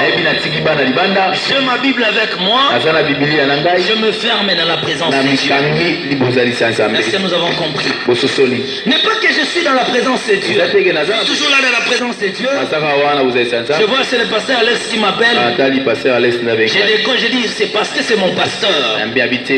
Dans la présence de Dieu, c'est Dieu qui est le plus grand. Dieu honore ce qui lui honore. Je suis dans la présence de Dieu. Même si c'est le président de la République qui frappe à ma porte, je reste dans la présence de Dieu. Parce que je suis dans la présence de celui qui est éternel. Et l'ange Gabriel m'a dit ceci: quand les hommes prient sur la terre, je vais vous expliquer sur les parvis quand on va arriver encore. Parce qu'on a fait marche en arrière. Il me dit quand les hommes font la prière sur la terre, pour que sa prière soit attendue au ciel, il faut que son esprit développe certaine intimité avec Dieu. Donc spirituellement le corps, l'homme quitte le monde matériel, il part dans le monde éternel, dans le monde de l'éternité. Donc akena mokilo mususu emona na kate Quand tu pries toi-même, tango zobondela yo et moko que tu n'as pas oublié ce qui est derrière toi, obosani te oyo eza na nsima na yo alors je me dis là tu ne pries pas. mwanza wabi ozobondela te En tout cas là j'étais choqué. Eh, Il na me dit kisa il makili faut que bato tu oublies tout ce que tu fais. alobi esengeli obosana nyonso Tellement osalaka que tu es concentré, ntango yo koti na tu commences à voir Dieu. obandi komona Il nzambe me dit la prière commence par là. alobi losambo ebandaka wana Donc la prière commence quand je commence à m'oublier moi-même. donc losambo ebandi ntango na bandi J'oublie qu'on est kobosana 4 moko du matin. nabosani J'oublie que j'ai des enfants. nabosani ke Je naza na bana commence à voir Dieu. nabandi komona À nzambe partir de là, je commence à wana prier. nde nabandi kosambela Est-ce que tu as compris? ososoli La prière n'est pas quand nous le faisons. losambo eza te ndenge tosalaka Je yango prie, je azobondela sors un peu. Papa, les enfants vont aller à l'école à quelle heure? Junior, viens d'abord. Oh, rabababa. Yena reka baba baba. Yena reka baba. Prends l'argent des beignets là-bas. Reka baba. Maman, mais pour mon devoir. Ah, l'orokuna. Irayaka. Yenuro sakabaya bakarababa. Tu ne vois pas que je prie? C'est quoi ça? La présence du monde. wana Tu n'es pas dans la présence de Dieu. Et là, je me dis là, tu ne pries même pas. mpe mwanza obi ozosambela te Bien aimé, nous étions un jour dans la montagne. olingami moko mosusu aki na ngomba Bon, j'étais tellement fatigué. nazalaki ya kolemba Je me suis associé avec un groupe de prophètes. nde nasanganaki na lisanga ya basakoli On moko a commencé à prier ensemble. ebandi kobondela na bango Et un prophète qui était parmi nous, je ne sais pas s'il avait le problème avec qui. sikoyo mosakoli moko azalaki kati na biso nebi te so likambo ezalaki na nani En priant, lui était toujours avec son téléphone. na kosambela tozosambela ye kaka na telefone Ere yake baba baba. Ere kababa baba baba. Des fois, il va tourner, il est en train d'écrire. Ore baba baba baba. Ore baba baba. Il dépose son téléphone, il continue la prière. Ore baba baba. Et nous, on a déjà passé l'adoration, on était dans la prière de la repentance. biso toleki kogumbamela tokomi Il kobongo est parti avec son téléphone. yake na telefone Nous nous demandons pardon à Dieu. tozosenga bonimbisi Puis na il rentre, nzambe il commence toujours, oh Seigneur, je t'élève. Ore baba baba baba. Alors, il y avait un malentendu qui s'est passé avec la personne qui était en communication. moto anda kosola na ye wana soki bayokanaki malamu te Le prophète a vu que ce n'était pas bon d'écrire les messages. nde mosakoli atali bon Il a kokoma pris son téléphone, azwi kaka il a telefone envoyé un audio. balatinda sikoyo Ore baba baba baba baba. Ah, uzoka makamu nazolo bate nyama tufino nyama. Oh. Tu n'attends pas ce que je dis. oyokisi oyo nalobi Imbécile. Oh, Réa Baba Baba. Réa Baba. Voyez-vous. moni Et après, il descend la montagne. mpe na nsima akiti na ngomba Il dit que je viens dans la présence de abi Dieu. nauti na bozalisi ya nzambe Il vient juste faire des gymnastiques. auti na ye kosala bangalasisi na ye Il a passé son temps. Il dit mpe alekisi ntango na ye pamba tu commenceras à prier okobanda kobondela quand seulement tu t'oublieras toi-même. ntango mibosana yo moko Tu t'oublies dans la présence de Dieu mibosani na bozalisi ya nzambe et quelque chose se passe. mpe eloko moko ekoleka On continue le voyage. bandeki kokoba na mobembo L'ange Gabriel m'a amené quelque part. mwasi gabriel amemiki esika moko L'endroit qu'il m'avait conduit, esika amemaki ngai dans cet endroit, il y avait des maisonnettes. ezalaki na bandako ya mike mike Il y avait beaucoup de maisonnettes. bandako ya mike mike ebele Et toutes ces maisonnettes étaient blancs.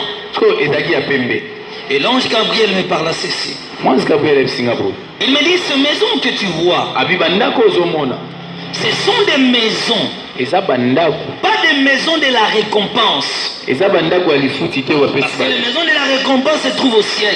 mpo bandako ya lifuti oyo bato pesaka kuna Mais ces maisonnettes que tu vois kasi bandako ya mike mike ozomona représentent la mission des hommes que Dieu avait envoyés sur la terre. ezotalisa etinda ya bato oyo nzambe atindaki na mobele Il y avait plusieurs maisons. ezalaki na bandako ebele Et ces maisons portaient les noms de tous les serviteurs de Dieu que Dieu envoie sur la terre. mpe sikoyo bandako yango ebandaki kozala na bakombo ya basala nzambe nyonso nzambe atindaka na mabele Il me dit, ces maisons ici ayi bandako oyo contient l'onction des hommes que j'avais suscités, que Dieu avait suscités sur la terre. eza mpena na bepakwa ya bato oyo nzambe atelemisaki na mokili basala nzambe Alors, je ne comprenais pas seulement. na bandaki kososola te Il m'a conduit dans la première maison. amemi ngai na ndako ya liboso La première maisonnette était la maisonnette de David, de Moïse, pardon.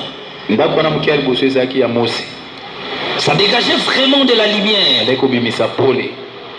Il y avait l'arc-en-ciel tout autour. Et les anges étaient devant. Il me dit ceci. Cette maisonnette que tu vois représente, c'est le ministère de Moïse. C'est l'onction de Moïse. Mais qu'est-ce qui va m'intéresser? Il me dit ces maisonnettes sont ici pour soutenir tous les hommes que Dieu suscite sur la terre. Il me dit l'onction et l'héritage de Dieu. Quand Dieu appelle un homme, il répand son onction dans sa vie. Il envoie cet homme comme un missionnaire sur la terre. Les salis de tous les hommes qui naîtront à sa génération seront liés à son enseignement. Donc comme ici on est dans cette église, les salis de tous les fidèles est attaché aux enseignements de leur pasteur. Maintenant quand tu mourras, la Bible, l'ange Gabriel dit ceci, que Dieu te jugera aussi par rapport aux enseignements que ton pasteur t'a enseigné. Parce que ton salut est maintenant lié aux enseignements de ton pasteur. Chaque fois que ton pasteur t'enseigne, Dieu regarde ton cœur et ses enseignements. Toi, ta vie ou ton salut est déterminé maintenant à loin de l'éternel. Elle est déterminée à loin de l'éternel. Maintenant, qu'est-ce qui va se passer? Lorsque ce toit va mourir, avant sa mort, Dieu dit son ministère sera l'héritage. Qu'est-ce qui va se passer? Ceux qui ont crié réellement son message seront des héritiers de son ministère. Donc ce n'est pas quelqu'un qu'on choisit à l'église. Mais puisque moi j'ai reçu ton enseignement, j'ai accepté ton message, alors Dieu retirera ton esprit. Il retirera l'onction de son serviteur. Il répandra son onction, cette onction sur toi. Et toi tu seras maintenant l'héritier de son serviteur. Toi tu seras maintenant héritier de son ministère. Maintenant, pendant la vie de l'envoyé de l'Éternel, tous ceux qui n'ont pas crié à son message seront directement condamnés. Matthieu chapitre 23, les versets 29 à 34. Dieu jugera maintenant cette génération. Oui, trouvez les versets. Tous ceux qui n'ont pas crié à son message, le sort de ces gens-là est scellé. Oui, lisez. Matthieu chapitre 23. Versets 29 à 34. Malheur à vous, scribes et pharisiens hypocrites, parce que vous bâtissez les tombeaux des prophètes et ornez les sépulcres des justes, et que vous dites, si nous avions vécu du temps de nos pères, nous ne nous serions pas joints à eux pour répandre le sang des prophètes. Vous témoignez ainsi contre vous-même que vous êtes les fils de ceux qui ont tué les prophètes. Comblez donc la mesure de vos pères. Serpents, race de vipères, comment échapperez-vous au châtiment de la géhenne? C'est pourquoi, voici, je vous envoie des prophètes, des sages et des scribes. Vous tuerez et crucifierez les uns, Vous battrez de verges les autres dans vos synagogues et vous les persécuterez de ville en ville. Amen. Chaque fois que Dieu suscite un envoyé, Dieu détermine le sort de ton salut par rapport au message de cet envoyé. Mais toi, quand toi tu refuses de l'écouter, tu refuses son message, tu dis non, moi je ne l'accepte pas. Nous tous nous lisons la Bible. Un jugement est prononcé. Et Dieu te prendra pour responsable. Et lorsque les envoyés sont suscités sur la terre, Dieu jugera chaque homme vis-à-vis du message qu'il a écouté. Qu'est-ce qu'on a enseigné ici à l'église? Notre Père est rempli de toutes les sagesses de Dieu. Mais parfois il y a des enseignements. Et toi tu dis, moi je retiens ce qui est bon pour moi. Chaque enseignement détermine ton sort pour l'éternité. Parce que c'est pas en vain que Dieu t'a amené dans cette église.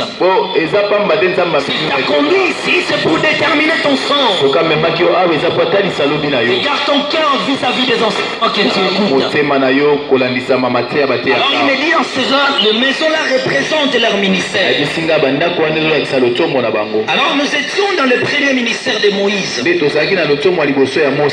semblait être la plus grande maisonnette de toutes les maisonnettes qui étaient là. En fait, je vous fais juste la description de cet endroit et continuer le dimanche. Il y avait au moins 4 maisonnettes qui étaient la plus grande de toutes les maisonnettes. C'était celui d'Abraham. Deuxième, c'était celui de Moïse. Troisième, c'était celui d'Élie. Et quatrième, c'était celui d'un prophète qui est décédé. Mais aujourd'hui, je ne parlerai pas de son histoire. Il y a Abraham, il y a Moïse, il y a Élie, et la quatrième maison était de Branham. Voilà, je parle du première maison maintenant d'Abraham. Pardon, nous on a commencé avec celui de Moïse. Il me dit le ministère de Moïse a été hérité par Josué. Mais après la mort de Moïse, la mort de Josué, il n'y a eu personne qui a hérité le ministère de Moïse. C'est en ce moment-là que Dieu avait scellé le sort des enfants d'Israël. Parce qu'ils étaient incrédules vis-à-vis des enseignements de son serviteur. Toutes les pratiques de la loi sans l'onction, sans la présence de Dieu ne servaient plus à rien. Il me dit, voici ce que tu as trouvé chez Moïse ici. Tout ce que tu verras dans cette maison représentera le caractère de Moïse. Il me dit, lorsque Dieu suscite un serviteur de Dieu, il doit avoir des caractères qui établira son ministère ici, qui restera comme une référence. Il dit, ce qui a gardé l'onction de Moïse dans son ministère, première chose, c'était sa patience. Et la Bible dit que Moïse était l'homme le plus patient de la terre. Au moment où il m'expliquait la maison de Moïse, il me parlait aussi de la maison de Branham. Il me dit, si cet homme était arrivé à de tels niveaux d'onction, première force de son ministère, c'était s'abstenir des femmes. Sa vie de chasteté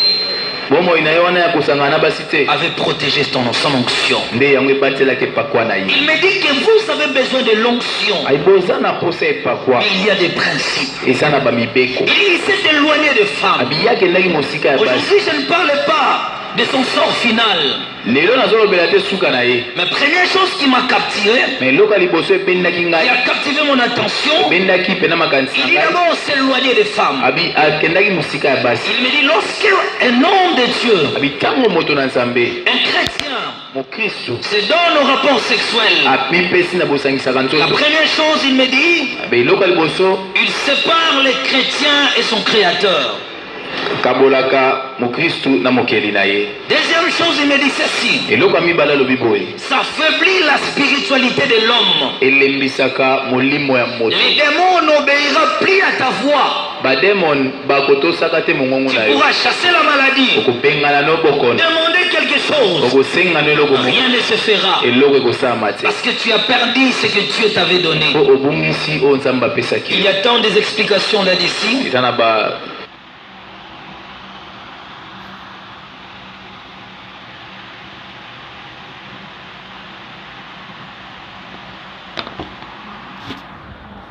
Amen, no? Tapaka isto.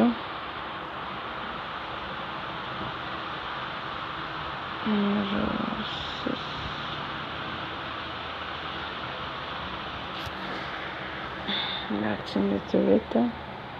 Mi sfata pane stiamo.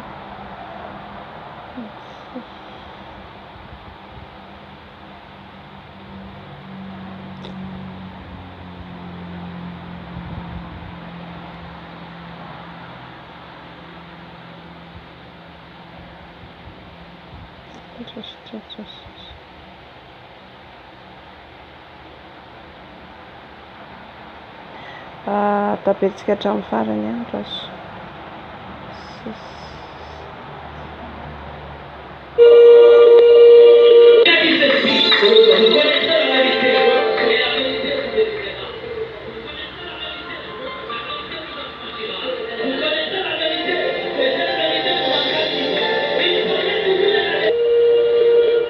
Shalom peuple de Dieu. Je suis le frère et ambassadeur. Non.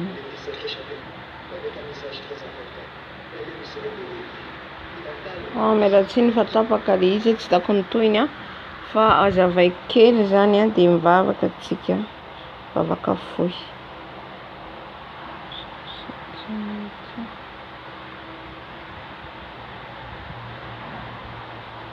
Alléluia.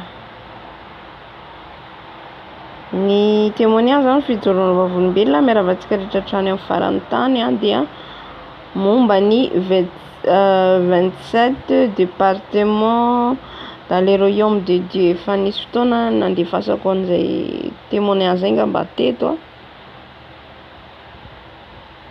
fa nisy fahatapahana, ny fitapany fahaenina zany tsy narahantsika teo dia izy nalefako teo iny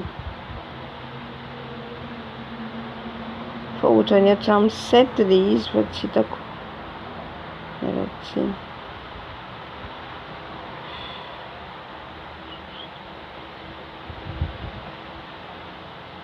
Ho azavaiko fohy zany le izy Alléluia.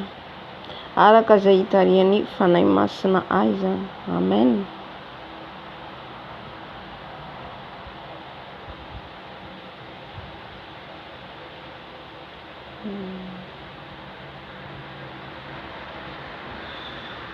Tsy hitako le izy mialatsiny. Ya dia araka an'izay moa hoe 27 département, ny 27 département dia hoe trano toerana zany, toerana sahalan'ny hoe toerana izay mazavako anazy sahalan'ny ohatra hoe commune manahaka an'izay zany hoe toerana izay misy sahalan'ny hoe samy asany daholo zany raha nentsika tamin'ny fanazavany voalohany. Misy izy trano anankiray dia io trano izy dia trano justa fotsiny fanomezana ao. Le trano voalohany tondrany anjely azy dia fanomezana fotsiny ho an'ny kristianina.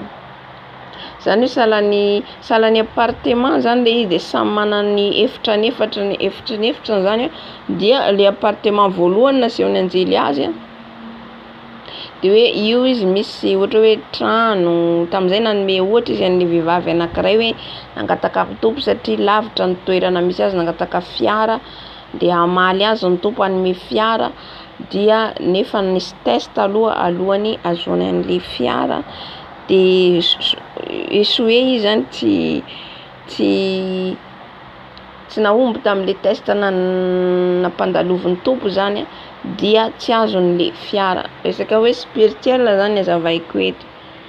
Satria tamin'izay hoe nisy olona nikasiany tompo zany, ohatra hoe misy olona tsy nanambola nanantona azy de nefa izy nanana ihany fa noho hoe tsy nanome izy fa nanafenany le izy zany, tsy nanome an'le olona de iny nahasoe azy tsy nahazo an'le fiara. De manahaka an'izay zany ohatra hoe ny appartement voalohany hoy izy de appartement juste fotsiny hoe fanomezana ho an'ny kristianina, satria Andriamanitra antsika dia Andriamanitra manan-karena, manam-bola, manana ny rehetrarehetra. Fa am' Jesosy zany tsy tonga de hoe io anao mangataka de eo eo tonga de hoe ty fa mahazo, fa tsy maintsy jereny tompo aloha, jereny zany arakaraka ny fifandraisanao aminy sy le testa zay lalovanao hoe maharesy anao an'le testa, de amin'iny hitanao hoe misy zavatra zany omeny tompo anao. Mahatrapa zany anao mahazo valim-bavaka, misy valim-bavaka azonao arakaraka an'le étape lalovanao. De tahaka an'izay zany no nazavainy rehetrarehetra momba an'le hoe appartement. De misy ihany koa ny appartement le corps disputé, le corps disputé de hoe le vatana disputé sa le corps ina le ndrazainy tamin'izay hoe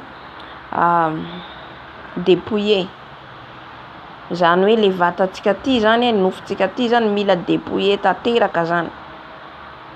Dépouillé misy miala tsikelikely miala esorina zany, de arakaraka an'izay dépouillenao zay zany, io zany le toerana hoe lalana idirana an-danitra, mbola tsy any an-danitra zany io, tsy any amin'ny lanitra mihitsy, tsy any an-danitra zany, hafa le toerana le ho an'ny voavonjy, iny hafa zany.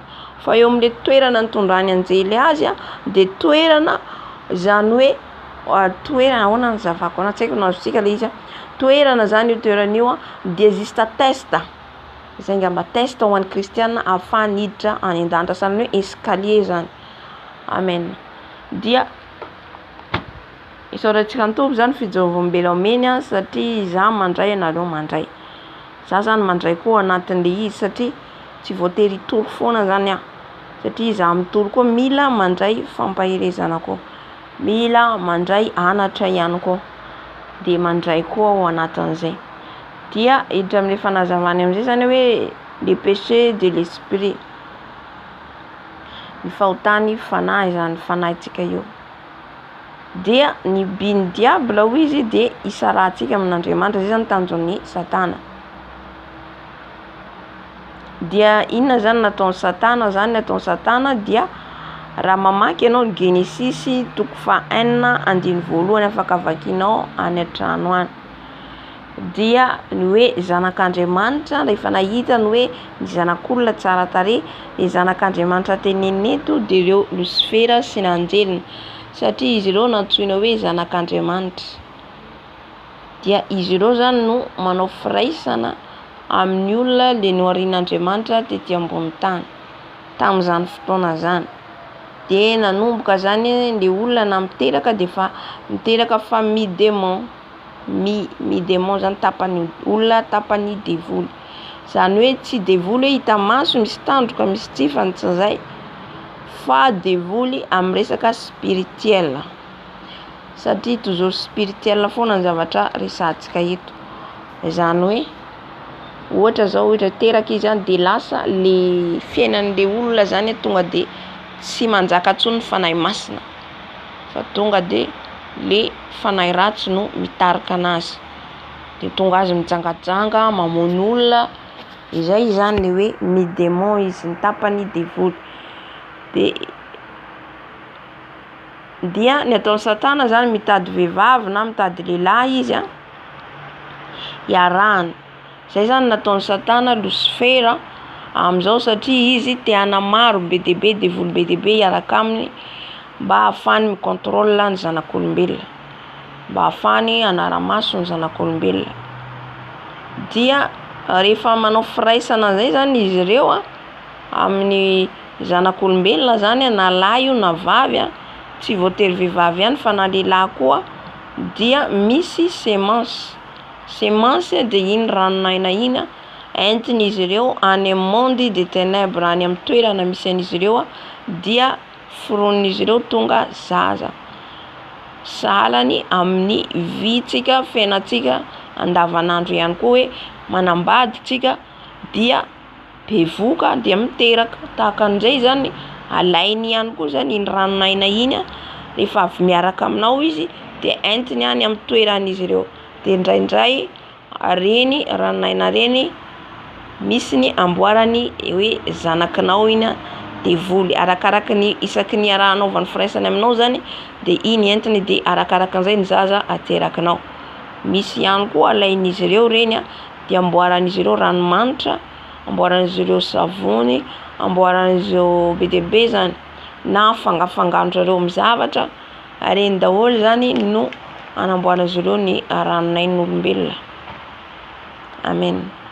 Dia nanazava izy izay zany le hoe femme de nuit, homme de nuit.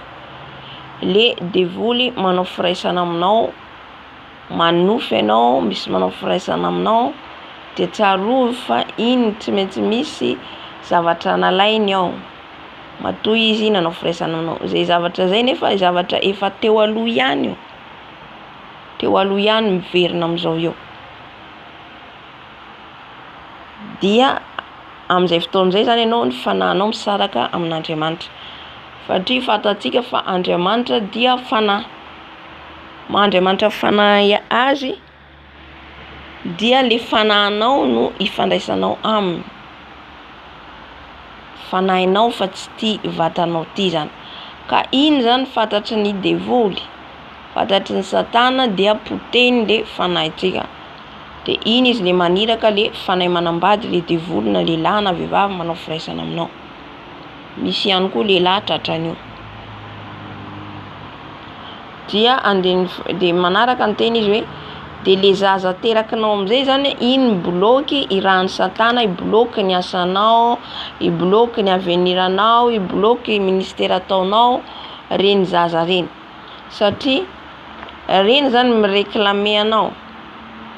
Reny zany mireklame antsika hoe reniko io amin'ny tontolony ara-panahy io. Reninay io ka zay vola raisiny de raisina ihany koa. De indraindray miblokasa, mboky mariage, sy maro be zany. Zay zany ny antony anaovan'ny satana andreo mba izy tsy manana hery izy hoe izy contrôle an'izao tontolo zao. Tsy araka ny Lucifera zany. Ary tsy izy le omniprésent, omnipotent fa Andriamanitra. Andriamanitra no manerana an'izao tontolo zao. Fa Lucifera zany mahamaro azy mahatonga azy hoe micontrôle n'ity monde ty zany, ty tany ty, de izay hoe ataony mihamaro lay devoly, ataony marobe de izy efa tsy manana fotoana tsony zany na tsy araka ntsony de reny zaza reny irano, ohatra zananao reny irano hoe ndana jereo ny fiainan'ny reninareo de zay rehetra ataony ara-maso de alaivo zay rehetra tokony hanandrify anareo. Izay zany ny asan'ireny zaza reny. Ka raha ianao zany manao firaisana foana, manofy foana, misy manao firaisana de eritrereto hoe impiry izy niaraka aminao de zaza firy any. De nanambara izy fa amin'izay fotoana zay raha ao anatin'izay zany tsika dia makany lasa mahavery atsika any amin'ny elo. Amen. Raha ohatra ka tratran'izay fanahy manambady zay. Dia manaraka ny teny izy ny mpanompon'Andriamanitra hoe reny izy mpamosavy reny, ny sorcier dia mamono ny fananao. De le hoe mihinana olona izy ireo. Mihinana olona, ny mpamosavy, ny mpiasan'ny satana, reny ampiasainy reny de reny zany sahalan'ny sakafon'izy ireo. De ina moa le hoe sakafon'izy ireo hoe mihinana olona izy ireo.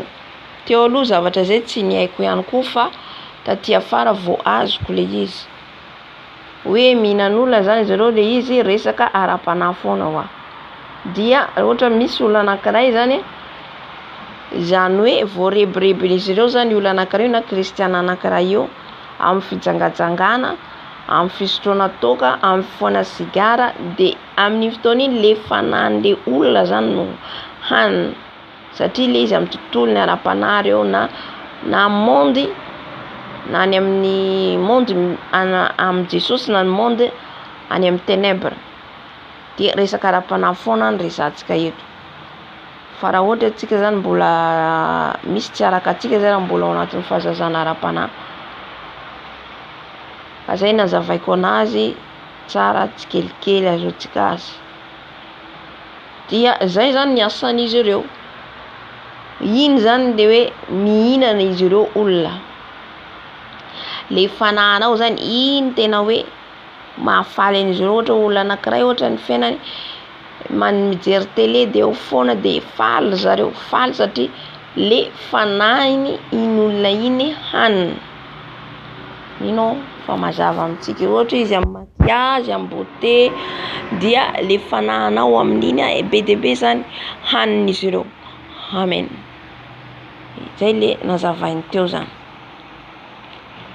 Dia nanome izy Kortiana 1:15-50 hoe rehefa mandray an Jesosy amin'izay zany tsika.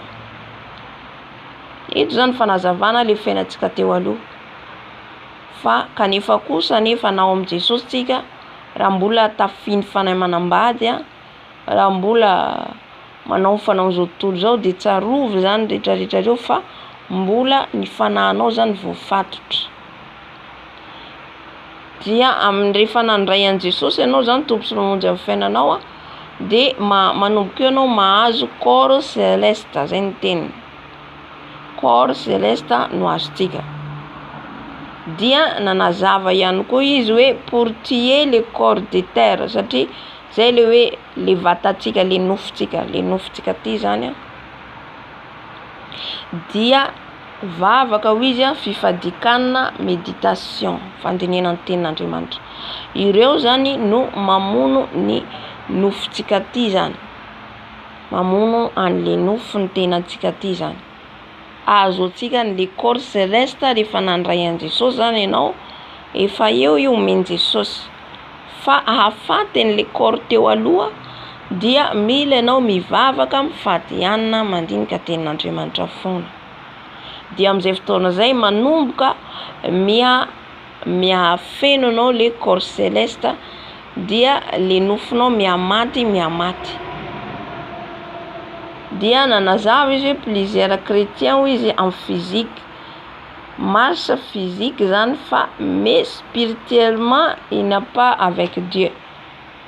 Hazavaiko kely koa zany hoe maro izy ny kristiana nanolo tena ho an Jesosy izy nandray an Jesosy ho tompo sy mpamonjy amin'ny fiainany de nanaiky an Jesosy izy de mandeha am-piangonana izy fa ny fanahiny izy any Satana. De avelan'ny Satana izy makany am-piangonana, avelan'ny Satana izy manao asan'Andriamanitra kanefa ny fanahiny any Satana. Zany hoe ny vatanao ihany zany nandray an Jesosy ho tompo sy mpamonjy amin'ny fiainanao fa ny fanahinao misaraka amin'Andriamanitra. De marobe izy ny kristiana ao anatin'io. Dia ny teny ihany koa izy hoe Romaina 12:1-2 le fanoloran-tena hoe atolory an Jesosy ny tenanao, atolory an Jesosy, manolora tena ho an Jesosy zany ianao le tsika mbola velon'ohatra zany manolo tena ho an Jesosy.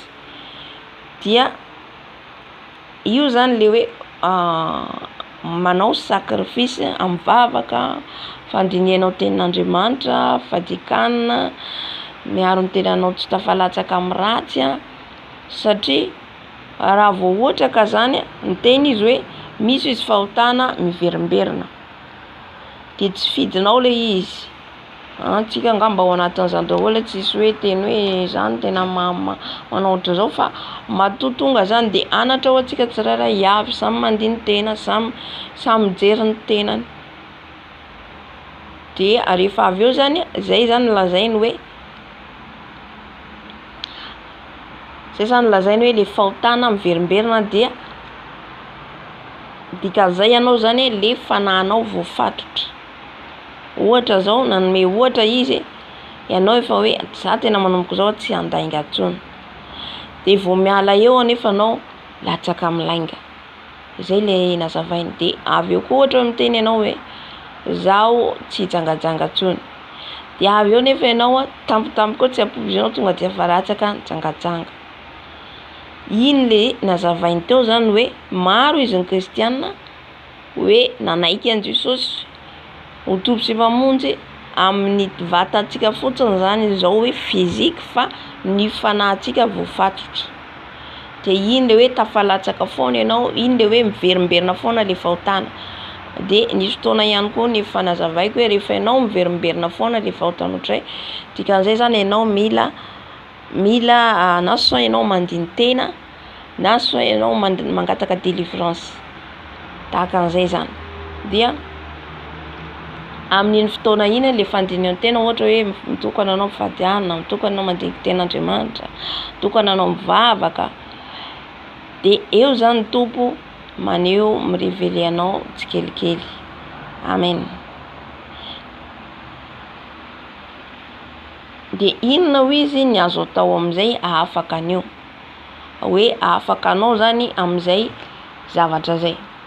Dia efa izy nambarany teo hoe vavaka fadikanina fandiniana ten'Andriamanitra dia fiarovanao ny tenanao andeha amin'ny fahamarinana. Io zany le izy, zay zany ny vahaolana, zay ny vahaolana zany. De miezaka ianao na tianao na tsy tianao, satria rehefa ianao zany feno mivavaka foana, fandray amin'ny Jesosy foana ianao, fady anina ianao, dia sarosarotra amin'le fahotana ho tafiditra, ary sarosarotra aminao ho tafalatsaka hanompo, satria manomboka miamaty le nofinao, miamaty le nofinao. Amen. Miamaty de manomboka ianao mahazo le corps céleste. Amen. Le corps céleste de le fanahinao manomboka mifandray amin'ny Jesosy. Manomboka ianao misy fiovana hitanao eo aloha ny voalohany, le fiovana. Araka ny teny teo hoe raha misy izy fahotana miverimberina, de iny zany hoe rehefa nanomboka anao hoe mitokana mifady anina sy mivavaka foana, de tsapanao hoe misy fiovana zany, misy zava-baovao voaraiko.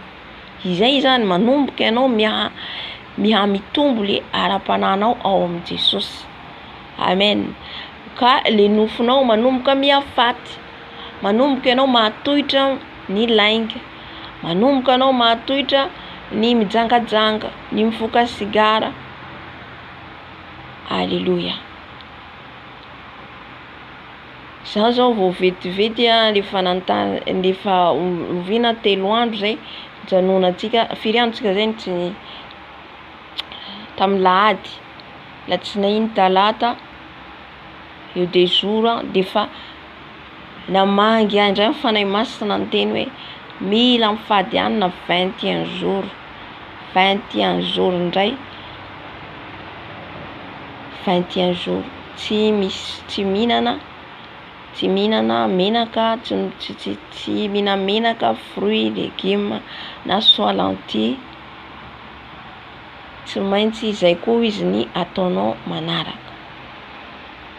Hitantsika amin'izay zany hoe ny Tompo zany tiany mihitsy ianao ifandray amin'ny foana mba hahafaty an'le nofinao, mba hahafaty an'le nofinao tsikelikely, satria tsy tohitra atsika io tompoko, tsy tohitra atsika zany io na hiezaka toy inona atsika, afatsy amin'ny vavaka fandraisanao amin'ny Jesosy, mitady vonjy any amin'ny Jesosy ianao hoe maninona Jesosy no latsaka foana amin'ny lainga, nahoana Jesosy no latsaka foana amin'ny fahatezerana. De eo koa zany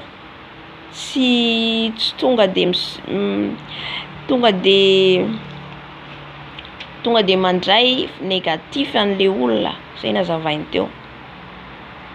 Tonga de raisinao négatif le olona, tonga de iny zany raisinao satria misy tsy fidiny an'le olona le izy, misy tsy fidiny fa ny tompo no manova, zay nazavainy teo. Ny tompo no manova, zany hoe ianao manambara an'le olona de le fanahy masina mitarika an'le olona tsy kelikely tsy azo forosena. Amen. Satria Jesosy irery ihany no manova atsika. De avy eo izy nyteny hoe l'ange Gabriel izy nahita niseho tamin'ny l'ange Gabriel dia atoroko anao izy ny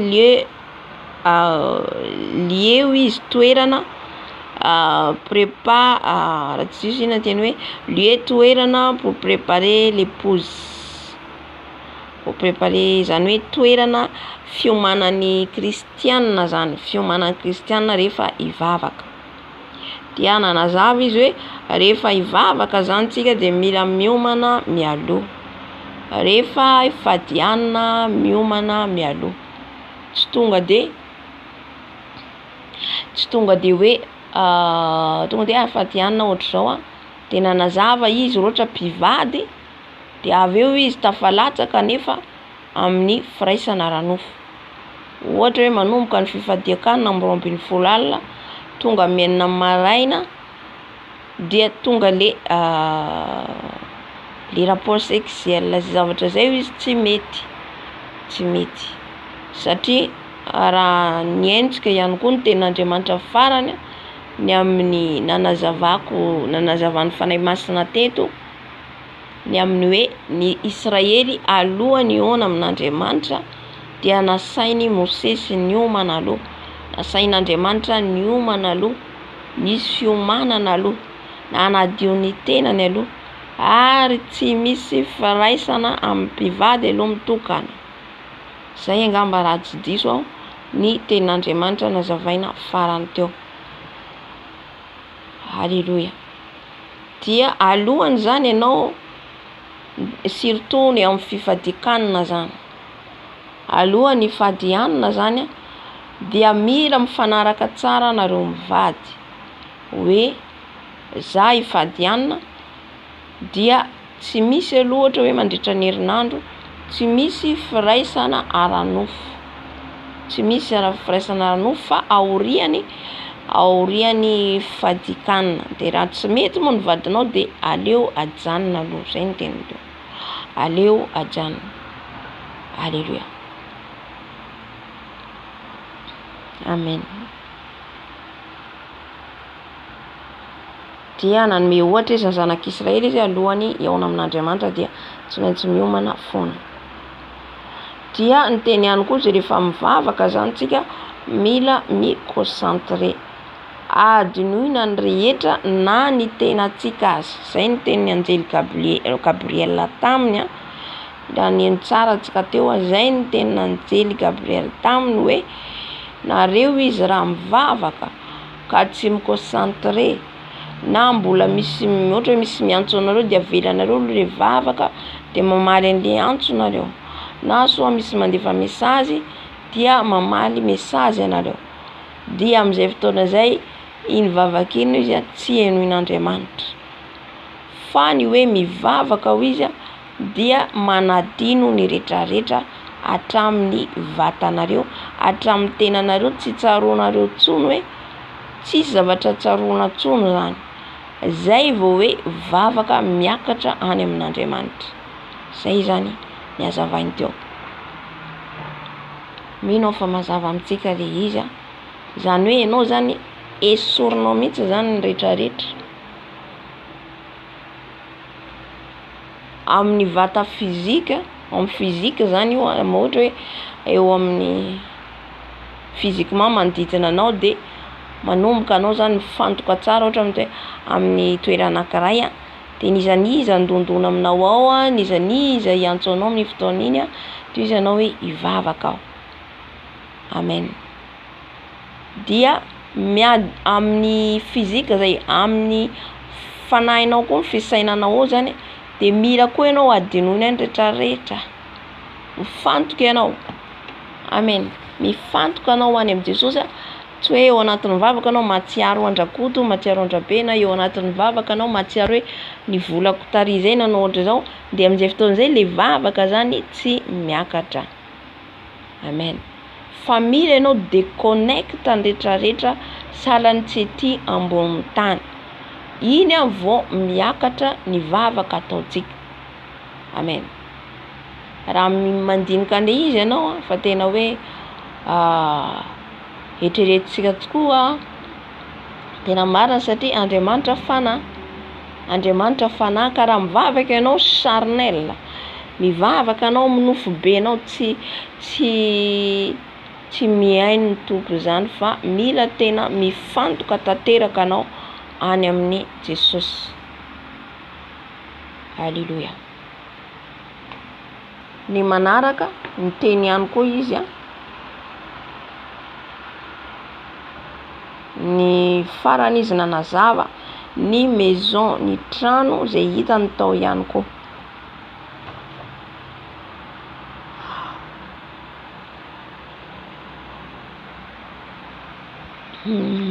Ny trano, de le trano izy tsy trano hoe ho an'olom-bavonjy, fa trano mission ny olona rehetra tetỳ ambony tany, etỳ ambony tany zany, ohatra hoe missionao zany, inona ny mission ny atsoan'i Jesosy ianao, dia misy trano zany ao amin'ny toerana eo. Dia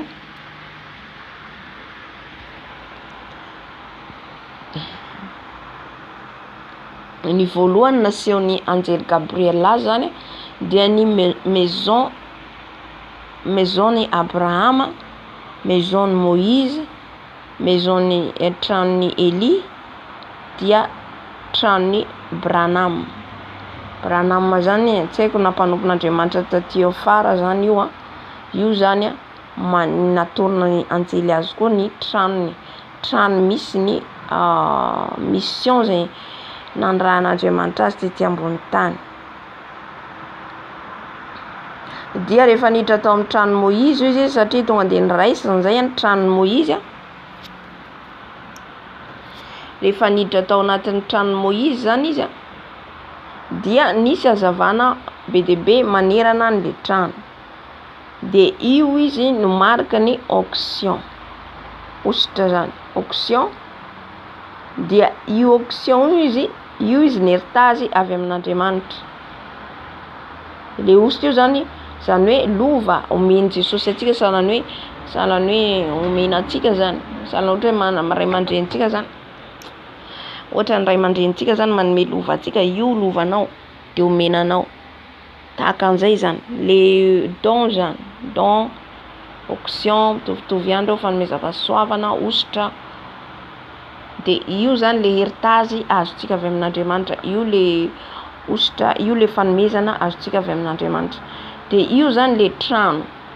De ny an'i Moïse zany natoriny ilay anjely azy.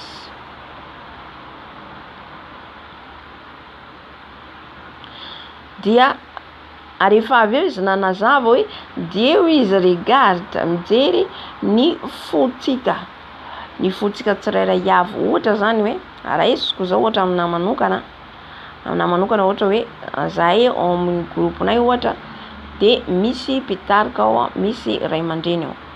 Dia ny enseignement zay omen'izy ireo azotsika azy, ny fampianarana zay omen'izy ireo zany, dia iny lay ositra, le ositra zafady, rehefa mampianatra zany izy ireo de le ositra avy amin'izy ireo zany no amen'Andriamanitra atsika, ampitan'Andriamanitra amintsika, ampitan'i Jesosy amintsika. Miampita aminao zany le ositra avy amin'ireo mpanompon'Andriamanitra ireo. Izay mahatonga hoe misy kely tsaroko zany eto ampatsahivon'ny tompo ahy fa ny masina hoe ohatra zao hoe ry mpanompon'Andriamanitra ireo, raha ohatra io mpanompon'Andriamanitra io zany ohatra raisiko zany, ohatra hoe occultisme izy, tsika tsy mahalala, mety hoe occultisme izy na franc-maçonnerie, dia iny ositra niny no miapita any aminao. Amen. Iny ositra niny no miapita any aminao. Azontsika angamba le izy dia sahalan'izay ihany koa amin'Andriamanitra.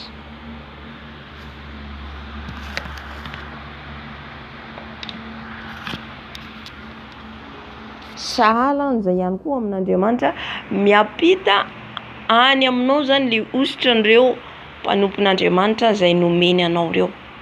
Arakaraka le mpanompon'Andriamanitra eo zany, ohatra tena avy amin'i Jesosy marina izy de mahazo ositra ianao, mahazo tombony. Halleluja. Akoatrany omen'Andriamanitra anao, akoatrany omeny Jesosy anao zany. Dia eo amin'izay zany Jesosy mijery zany amin'ny fampianarana rehetra omeny izy ireo dia raha ohatra ka ianao tsy mandray le fampianarana zany, jeron'i Jesosy le fonao, jereny. Dia rehefa tsy mandray le fampianarana zany ianao dia amin'iny rehefa mandà anao de tsy azonao le ositra zany tsy miapita any aminao. Fa jeren'ny tompo anao manetry tena, manaiky izay rehetra mandalo zay zavatra mitranga eo de amin'ny fotoana iny miapita anao any ositra. Zay ho izy na ka ohatra izy ny ositry ny Moïse izy niapita tany amin'ny Josoa. De Josoa ihany koa aorian'iny tsy haiko hoe iza moa de niapita koa le ositra. Amen. Dia Moïse izy de arakaraka ny lalana lalovantsika ety zany io. Le lalana lalovantsika ety zany de arakaraka an'iny zany no ao anatin'io trano io no misy no mitranga. Ohatra hoe ny an'i Moïse zao izy pension, zany hoe nanana faharetana Moïse, nanana faharetana. De zavatra zay zany nampitombo ny jiro sy ny fahazavana tao anatin'io trano io. Amen. Dia nanazava izy hoe mila tsika an'ireo ositra reo, mila tsika an'ireo ositra ireo. Zany hoe ilaitsika ny ositra avy amin'Andriamanitra, avy amin'ny tompo. Ilaina satria manampy atsika amin'ny lalana alehantsika. Amen. Dia ny manaraka ny teny izy hoe amin'ny farany hoe raha ohatra ka ho izy nanambara ihany koa izy azafady fa misy adiniko hoe Branham io izy nahatonga le trano koa izy, le trano izy anakefatra hitandao zany namirapiratra sady hita tena hoe niavaka atao zany. Dia ny an'ny Branham ho izy izy na de hoe manambady zany izy tsy de hoe tena hoe nanakaiky loatra ny vadiny tsika zany, atsika le izy hoe na de hoe nanambady izy tsy de nany procès an'le vadiny izy ajainy dia mety hisy firaisana fa tsy de hoe tsy de niantehitra amin'izay zany izy. Zay zany nazavainy teo. De nanazava izy hoe ny lehilahy izy le anjely nanazava zany. Ny lehilahy izy raha vao tia firaisana ranofo zany dia mampisaraka azy amin'Andriamanitra, na de hoe vadinao aza io, na de vadinao an-trano aza io, ka hoe iny de iny foana no atao dia amin'izay fotoana zay ianao manomboka miamihena ny ositra izay ao aminao. Zay nahatonga ny Solomona nianihena ny ositra tao aminy dia niafarany amin'izay tafaverin-dalana tanteraka noho ny fitiavam-behivavy. Amen. Ka izay zany mila hitandremana. Raha te hitahiry an'io ositra io zany tsika onction ray, ny don ray.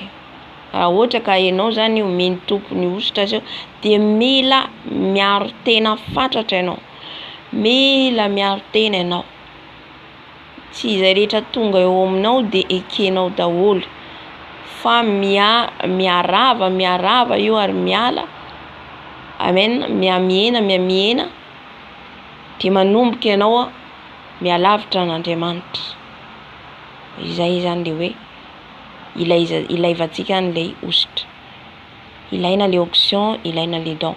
Ka raha omeny tompo anao de tandremo tsara satria iny tiany devoly ho esorina amintsika zany. Arovanao tsy izay rehetra hoe ataon'olona dia ataonao. Amen. Hoe nanao ihany dia anao koa za, fa io arakaraka zany ianao zany malaly igardevanao azy. Io le soloka, anatin'izany daholo le soloka. Igardevanao azy mba tsy ho simba, gardevanao azy mba hifandray amin'ny tompo foana ianao, mba hafaly an' Jesosy foana ianao. Amen. Fa raha ohatra ka manomboka ianao zany mia relation beaucoup de choses amin'ny olona, manomboka mifandray ianao de hitanao mialasa le ositra ao aminao. Satria iny sy tombony devoly. Ka mila mitandrina zany. Amen. Zay zany no fijoroana vavolombelona narahantsika. Efa nisy narahantsika zay teo aloha. Amen. Efa narahantsika zay teo aloha fa nanohy an'le izy aho de hatramin'ny farany. Fa raha hitako moa ny 7e, 6e narahantsika teo. Fa raha hitako ny 7e de lefako satria nitady aho teo fa tsy nahita. Amen. Dia raha ohatra moa ka fa iny de tapitra tsy manina fa mijery fijoroana vavolombelona fa tsy karapiso satria maka sofla kely zany tsika ao anatin'izay. Maka aina kely de aorian'izay ihany koa hitantsika eo koa hoe oviana no fotoana omeny tompo ny amin'ny 21 jours de jeûne. 21 jours de tsy manery tompoko na iza fa zay vonona no manao. Fa raha ianao mbola tsy manana fahafana tsy terena mihitsy. Amen. Alléluia. Dia ny programme antsika amin'ny herinandro ity zany de fijoroana vavolombelona foana raha antsika tsy haiko amin'ny herinandro manaraka na anohy an'le tenin'Andriamanitra antsika amin'ny Genesis na mbola fijoroana vavolombelona hitantsika eo zany zay hitariany fanahy masina. Amen. Dia amin'izao fotoana zao tsika ivavaka amin'ny Jesosy tsika zany. Dia avy eo tsika manao délivrance, combat spirituel, azafady combat spirituel fa tsy délivrance, combat spirituel. Androka zany andravarava ny zaza rehetra zay mety hoe misy zanatsika mbola any monde de ténèbres de mila isarahantsika araka ny voalazany teo. Satria matoa tonga foana zany na soit tonga ny tenin'Andriamanitra na soit tonga fijoroana vavolombelona de ho antsika zay tonga eto, ho antsika zay manatrika eto. Amen. Dia raha nisy any zany de ho tapahantsika zay relation zay, ho tapahantsika zay ozina zay fifandraisana amin'ny zanatsika an'izay na ohatra ka nisy zany na mety misy tavelany nateraka anao tamin'ny fifandraisana amin'ny fanahy manambady. Amen. Dia amin'izao fotoana izao tsika ivavaka ibebaka aloha satria ny teny zay voaraintsika dia mila ibebahantsika. Ny teny izy teo ny amin'ny fanahy manambady dia mila ifonanao zany mila ifonantsika satria izay zao de fa mampisaraka antsika amin'ny Jesosy raha tonga izy de tsy mahita azy isika. Amen. Ohatra zao resiko ohatra hoe mifona ianao mifona Jesosy fa noho ny tsy fitandremako, noho ny tsy fahavitako mifandray aminao, na tonga tsy vitako mamaky baiboly, tsy vitako mivavaka, mahatonga ny fanahy manambady manafika ahy. Fa rehefa ianao feno vavaka dia miamilefa eo tsy manantona anao. Amen. Sasany de mampirisika foana le fitiavam-bavaka eo ihany le hoe za tonga de zao anao asa sy ny sisa, ilaina le hoe tonga de ho tonga fa tongavanao ministère combat be de be tompoko, combat. Amen. Hoe fantatrao ministère anao hoe andehanao anao asa fa iavianao amin'io tsy maintsy miady ianao, miady. Marina misy olona eo akaikinao zao mety mampahery anao fa indray andro ho anao rery koa no hiady. Amen. Alléluia. Ka zay zany nampahirizako atsika hoe mila tia vavaka zany, mila tia vavaka. De arakaraka ny faharitanao mivavaka ihany koa no mampisonitra ny hositra ao anatinao. Ifonantsika zany zay de manaraka ifonantsika na koa ny teny teo ny ifonantsika ihany koa ny fahotana miverimberina. Ny fahotana miverimberina tafalatsaka mamonta foana de bebatsika zay. De ifonantsika manaraka ihany koa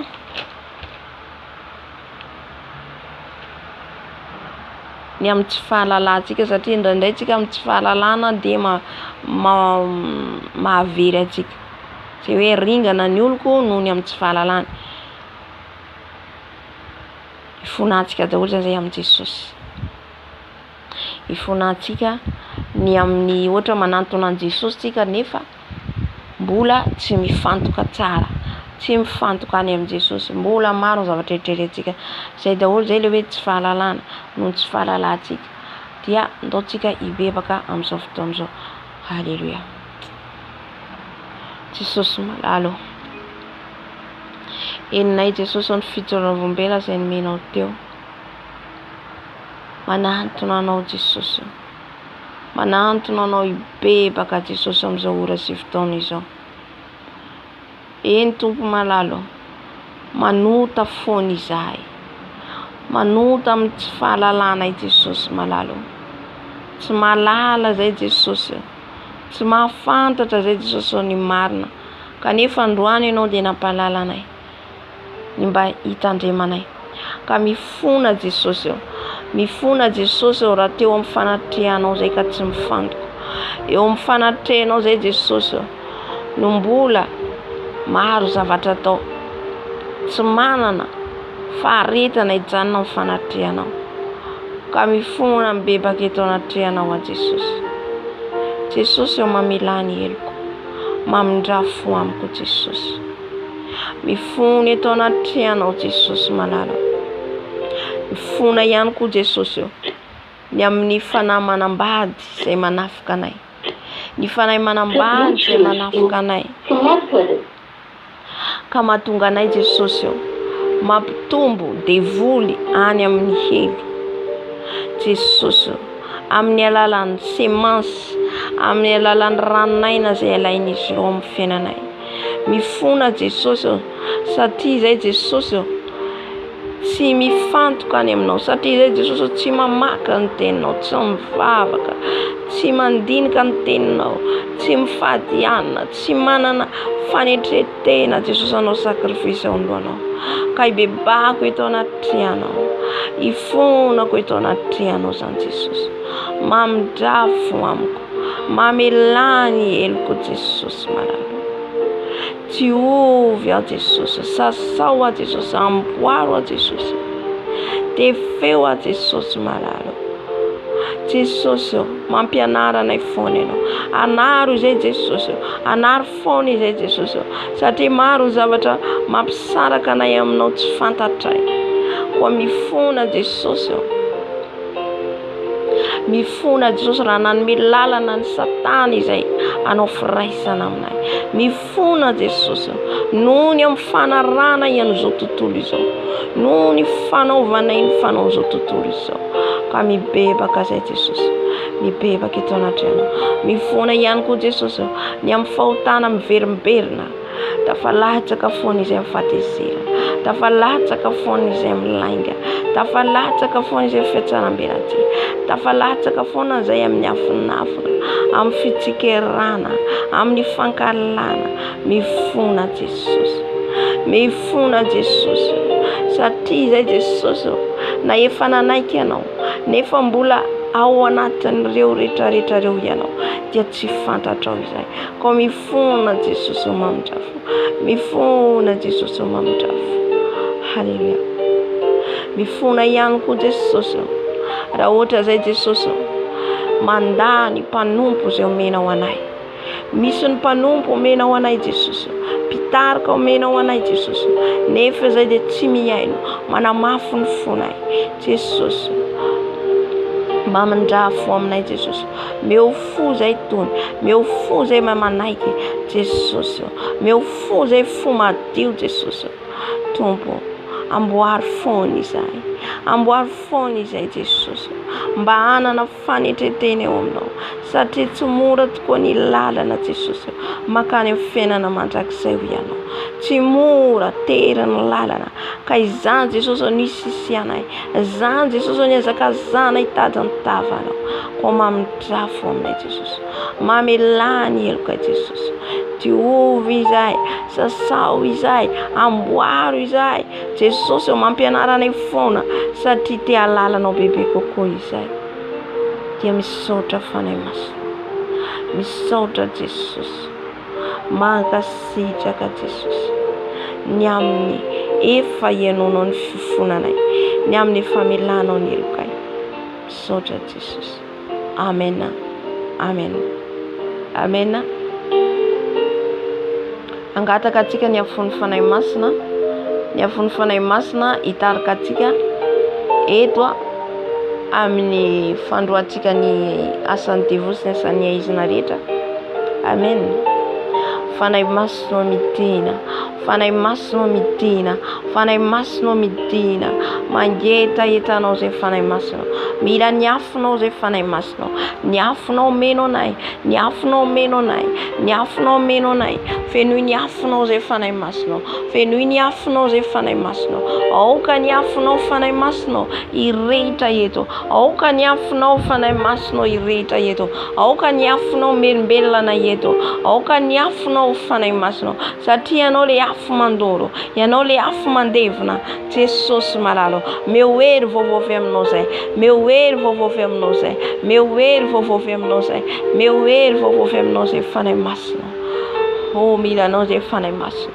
mila ny afonao izay ataovy redareda ato anatinay foana ny afonao mba tsy ho maty ataovy redareda foana ato anatinay ny afonao mba tsy ho faty fanay masina velombelomy izay fanay masina velombelomy izay skaraba fanay masina mameno anay fanay masina mameno anay ny afonao irehetra eto ny afonao irehetra eto ny afonao irehetra eto ka tsy ho maty zany afonao izany fandoroanay le fahavalonay andoroanay le fahavalonay fanay masina mameno anay fanay masina mameno anay fanay masina fenoy ny afonao zay fanay masina fenoy ny afonao zay ny afonao hidina eto ny afonao hidina eto ny afonao hidina eto ny afonao hidina eto halleluja amizao fotoana zao tsika angataka ny dililony fanay masina angatao ny dililony fanay masina amin'ny lohanao eo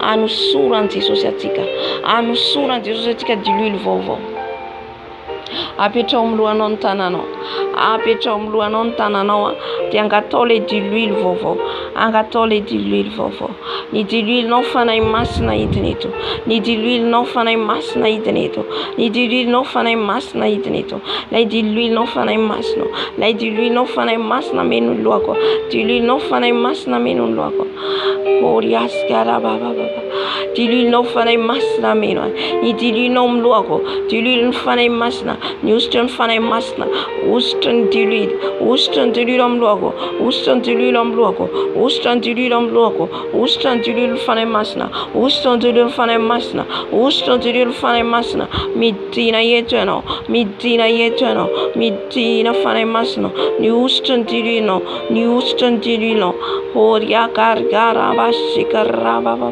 ny ositra ny dilily fanay masina ositra ny dilily fanay masina amin'ny lohako ositra ny dilily fanay masina amin'ny lohako ositra ny dilily fanay masina amin'ny lohako halleluja tsofo ndray zay fanay masina tsofo rivo vaovao zay tsofo rivo vaovao zay fanay masina hoentina hiady hoentina hindravarava ny asan'ny satana tsofo rivo vaovao zay fanay masina tsofo rivo vaovao zay fanay masina hery vaovao aminao tanjaka vaovao aminao fanay masina katababababa skarababa shekariababa oraba skarababa eraba shekariababa skaraboshika rabababa.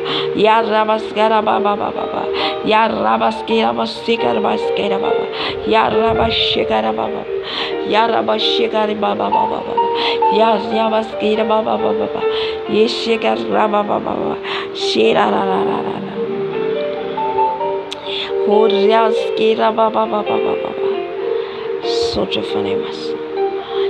fanemas. Hallelujah. Amen. Amizao fotoana zao tsika androka andrava ny asan'ny satana ny fanahy manambady. Hallelujah. Ofoanatsika rodoratsika amin'ny afo ny fanahy masina. Ny afo ny fanahy masina andoro fanahy manambady zay miataky atsika isanandro. Zay miataky anao isanandro. Odoratsika amin'ny afo ny fanahy masina. Hallelujah. Fanahy masinao lay afonao mandoro. Lay afonao mandoro fanahy masinao. Ny afonao mandoro fanahy masinao. Andoro ny fanahy manambady rehetra. Fanahy manambady zay manafika anahy. Homme de nuit, femme de nuit, détruise les Saint-Esprit. Détruise les Saint-Esprit par ton feu. Ny afonao fanahy masinao. Andoro ny fanahy manambady. Andoro ny fanahy manambady. Na lehilahy io na vehivavy io. Amin'ny anaran'i Jesosy Kristy tovenina avy Nazareta. Na amin'ny endrika démon, na amin'ny endrika ange déchu, na amin'ny endrika ny sorcier. Ny afonao fanahy masinao. Ny afonao fanahy masina zay natsoina teo. Ny afonao andoro ny asan'izy ireo. Ny tafika oman'izy ireo amin'izao fotoana izao. Dia efa ravana amin'ny anaran'i Jesosy Kristy tovenina avy Nazareta. Ravana amin'ny anaran'i Jesosy Kristy tovenina avy Nazareta. Ravana amin'ny anaran'i Jesosy Kristy tovenina avy Nazareta. Rava ny asanao rehetra. Rava fronganentanao rehetra. Rava amin'ny anaran'i Jesosy. Tsy manan-kery aty amiko. Tsy manan-kery ny tafika ataonareo. Tsy manan-kery ny tafika ataonareo. Rava ny asanareo. Rava amin'ny anaran'i Jesosy. Torana amin'ny ran'i Jesosy. Torana amin'ny ran'i Jesosy. Ran'i Jesosy mandoro anareo. Ran'i Jesosy mandoro anareo. Ran'i Jesosy mandoro anareo. Tsy miditra amin'izao trano izao ianareo. Tsy miditra amin'izao vatako izao ianareo. Tsy miditra amin'izao fanahiko izao ianareo. Rava ny asanao rehetra. Rava fronganentanao rehetra. Amin'ny anaran'i Jesosy Kristy tovenina avy Nazareta. Ny asan'ny satana rehetra. Ny fanahy manambady manafika anay rehetra. Ravana amin'ny anaran'i Jesosy. Hallelujah. Amen. Amin'izao fotoana izao oravatsika amin'ny ran'i Jesosy. Amin'ny ran'i Jesosy ho tonga afo ny sakafo rehetra zay fafin'ny sorcier amin'ny vatatsika. Miditra izy ireo amin'ny alalan'ny sakafo. Nanazava ny mpanompon'Andriamanitra teo. Ny amin'ny sakafo. Ianao tia hena, tia zavatra matsiro foana. Tsarovy fa mamono ny fanahintsika reny. Mamono ny fanahintsika. Miamata ny fanahinao. Raha vao mihinana zavatra matavy. Zavatra matsiro foana ianao. Dia manomboka miamavesatra ianao. Miamavesatra. Manomboka miala amin'ny fanahy masina satria fanahy masina mila ny vatanao maivana. Alléluia. Amen. Raha vao tafiditra be dia be ny sakafo na hivavaka tsy vitanao. Na handinika ten'Andriamanitra tsy vitanao. Dia manomboka le nofo manjaka. Iny le nofo dia lasa latsaka foana ianao manota. Amen. Dia le fanahinao amin'izay misaraka amin'Andriamanitra. Amen. Tout ce qui est révélé ou is condamné. Izay rehetra ampahafantarin'ny tompo antsika, ampahafantarin'ny fanahy masina, dia dikan'izay itsika hitsangana. Halleluja. Mba tsy ho ampiasain'ny satana ianao. Mba tsy ho voarebirebiny intsony ianao. Tamin'ny tsy fahalalana ianao fa efa mahalala ankehitriny. Halleluja. Ny fihinanana be. Amen. Ka oravatsika amin'ny ran'i Jesosy ny sakafo rehetra. Ny sakafo na ianao natoro manofo mihinana raha vao amin'ny ran'i Jesosy. Amen. Io tsy vitany. Misy zavatra vitan'ny mpanompon'Andriamanitra. Misy zavatra vitan'ny mpanompon'Andriamanitra, makany amin'ny mpanompon'Andriamanitra ianao. Satria ilay mpanompon'Andriamanitra koa miady ny ainy ao amin'ny Jesosy koa. Misy zavatra treny ihany koa. misy kombateny ihany koa tsy eo aminao foana izy. Halleluja. Fa ianao no mila mitsangana, ianao miady ny fanahinao satria ianao no hiditra any an-danitra. Ianao no hiditra any an-danitra ary ho tsaraina ianao samy rery. Tsy afaka hiteny ianao hoe satria pastera na satria Ianna tsy nitondray ny vavaka. Amen. Fa ianao no miady eo amin'ny Jesosy. Alléluia. Amen.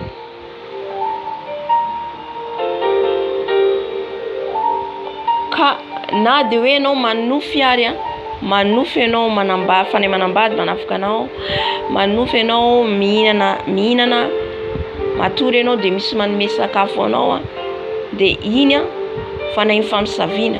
Reny le fanahy devoly manapotika le fanahinao, manomboka mapotika dia mihamavesatra ianao, manomboka tsy mahavita ianao na mivavaka. Amen. Za zany ampanetretena fa arakaraka ny anaovako alim-bavaka no rehefa mandeha miasa no mahazo hery. Fa raha vao za tsy nivavaka malemilemy aho any am-piasana, alemy sady tonga nitafika rehetra. Amen. Fa arakaraka ny vavako marina le fanofiko reraka fa ny fanahiko matanjaka. Alléluia. Le fanahiko matanjaka. Amen. Ka na dia tonga le ataka, tonga dia azo tsapako le hoe ataka zany, tonga dia azoko le izy hoe iraka ny satana, tonga dia tsapako le izy hoe amandrika izy zany. Satria nahoana? Feno vavaka ianao, satria nahoana? Niambona foana ianao. Amen. Dia hainao amin'izay mijery an'le izy. Azotsika azonao amin'izay afaka amin'izay, azonao amin'izay afaka mitandrina amin'izay ianao. Sao dia zao ary ty, sao dia zao ary ty, sao dia zao ary ty. Amen. Misy fiarovana lehibe mihitsy zany, misy fiarovana lehibe ho anao. Amen. Fa le mpitante zany mpakafana dia eo foana izy isan'andro. So dia efa foana ho izy ny tranony, ary efa foana izy ny tranony dia mitondra fanahy be dehibe izy. Amen. Dia indraindray ihany koa ianao zany mety tonga ny fakapanahiana, mety olombelona ianao, mety ho tafalatsaka. Za zany tsy dia hoe anometsina izany satria olombelona atsika. Mety ho tafalatsaka fa ny mampiavaka atsika zany miarina indray. Tonga dia miarina ianao tsapanao hoe latsaka zany teto. Amen. Izay le mahatsara anao hoe feno foana ianao. Alléluia. Izay le mahatsara hoe niambona foana ianao. Ka androka atsika zany ny tiako antongavana azafady fa nisy adinoko teo hoe le hoe délivrance, mila ilaina délivrance, mila mpanompon'Andriamanitra ianao. Tsy ny mpanompon'Andriamanitra rehetra kosa nefa no afaka anao amin'le délivrance, satria olona matahotra an'Andriamanitra sy olona voafidin'Andriamanitra no manao délivrance ianao. Amen. Fa raha tsy izay dia mandeha amin'ny lalaka ihany délivrance iny. Dia manaraka an'izay aorian'ny délivrance ataon'ny mpanompon'Andriamanitra amin'izay, ianao amin'izay mitsangana. Amen. Miadiva ny ainao amin'izay satria matory zany anao natao délivrance dia indray le devoly natao délivrance, ohatra raisiko ohatra zany nandeha tany am-piangonana natao délivrance na nanatona mpanompon'Andriamanitra dia vita iny dia izy atory amin'izay anao zay tiako atao indray dia tonga indray le devoly mbola nome hanina anao indray na mbola anao firaisana aminao indray. Dia lasa indray ianao mitady délivrance dia manao na le mpanompon'Andriamanitra reraka, satria ny atsika amin'izao efa tsy miandry an'izaniza zany intsony. Misy ny mitarika, misy ny fitariana eo apetraka, dia anjaranao amin'izay mijery ny ara-panahinao amin'izay. Amen. Satria tsika ho any an-danitra. Ohatra ny ianao hiankina amin'ny olona iny foana, tsy araka foana ianao, tsy fantatrao ny indray andro any. Amen. Halleluja. Ka ianao mitsangana, mivavaha amin'izay fotoana izay ianao efa zatra na andeha irery. Halleluja. Amin'izao fotoana izao ka androany isan'ny famisaviana. Izay sakafo rehetra na fafiny izy ireo ao anatinao, na ampidirina izy ireo ao anatinao, foano amin'ny anaran'i Jesosy. Foano amin'ny anaran'i Jesosy, amin'ny alalan'ny rano Jesosy andravaravahanao azy ka tsisy ambinina any anatin'ny vatanao ho tonga lavenina zany. Halleluja. Jesosy malalo. Lay rano tonga afo. Lay rano lay mandoro. Andoro Jesosy malalo. Andoro ny sakafo rehetra tafiditra aty anatiko. Ny sakafo rehetra tsy avy aminao Jesosy. Dorana amin'ny rano Jesosy. Dorana amin'ny rano Jesosy. Dorana amin'ny rano Jesosy. Rano Jesosy mandoro. Rano Jesosy mandoro. Rano Jesosy mandoro. Rano Jesosy mandoro. Mandoro ka tonga lavenina ny sakafo rehetra nampidinao. Ampoizina rehetra nafafinao. Poizina spirituel nafafinao. Dorana amin'ny rano Jesosy. Dorana amin'ny rano Jesosy. Rano Jesosy mandoro. Rano Jesosy mandoro. Rano Jesosy mandoro. Rano Jesosy mandoro. Rano Jesosy mandoro. Mandoro ny asanareo rehetra. Mandoro ny sakafo rehetra izay vela-pandoka nampihinanareo amin'io molotra io. Rava amin'ny rano Jesosy. Halleluja. Rava amin'ny rano Jesosy. Halleluja. Halleluja. Amen. Amin'izay fotoana izay rehefa manomboka hanafika anao izy dia efa tsapanao hoe iny izy hanafika mitsangana ianao. Voazon'i Jesosy anao mitsangana mivavaka. Halleluja. Amen. Amin'izao fotoana izao tsika mbola ao anatin'izay ihany androka amin'izay tsika ny zaza rehetra izay nateraka atsika tamin'ny fanahy manambady. Tsisy afaka hiteny hoe za tsy nitafiany zany na efa kristianina aza. Averiko foana zany na dia efa kristianina aza. Misy tsy samilaza, misy menatra, misy tsy miteny an'io fa fanahinao en danger. Fanahinao en danger.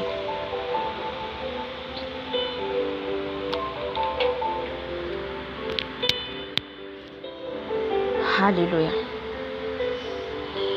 Misy namako anankiray izay dia niteny izy hoe zao izy tafiny foana ratsy fanahy manambady dia sakafo manofo mihinana be mihinana. Marina fa misy ihany koa tsika ampanofesan'ny tompo sakafo hohaninao ampanofisiny. Halleluja. Misy fotoana za ampanofisiny fruit voankazo. Tsika zay mila mihina voankazo zany io.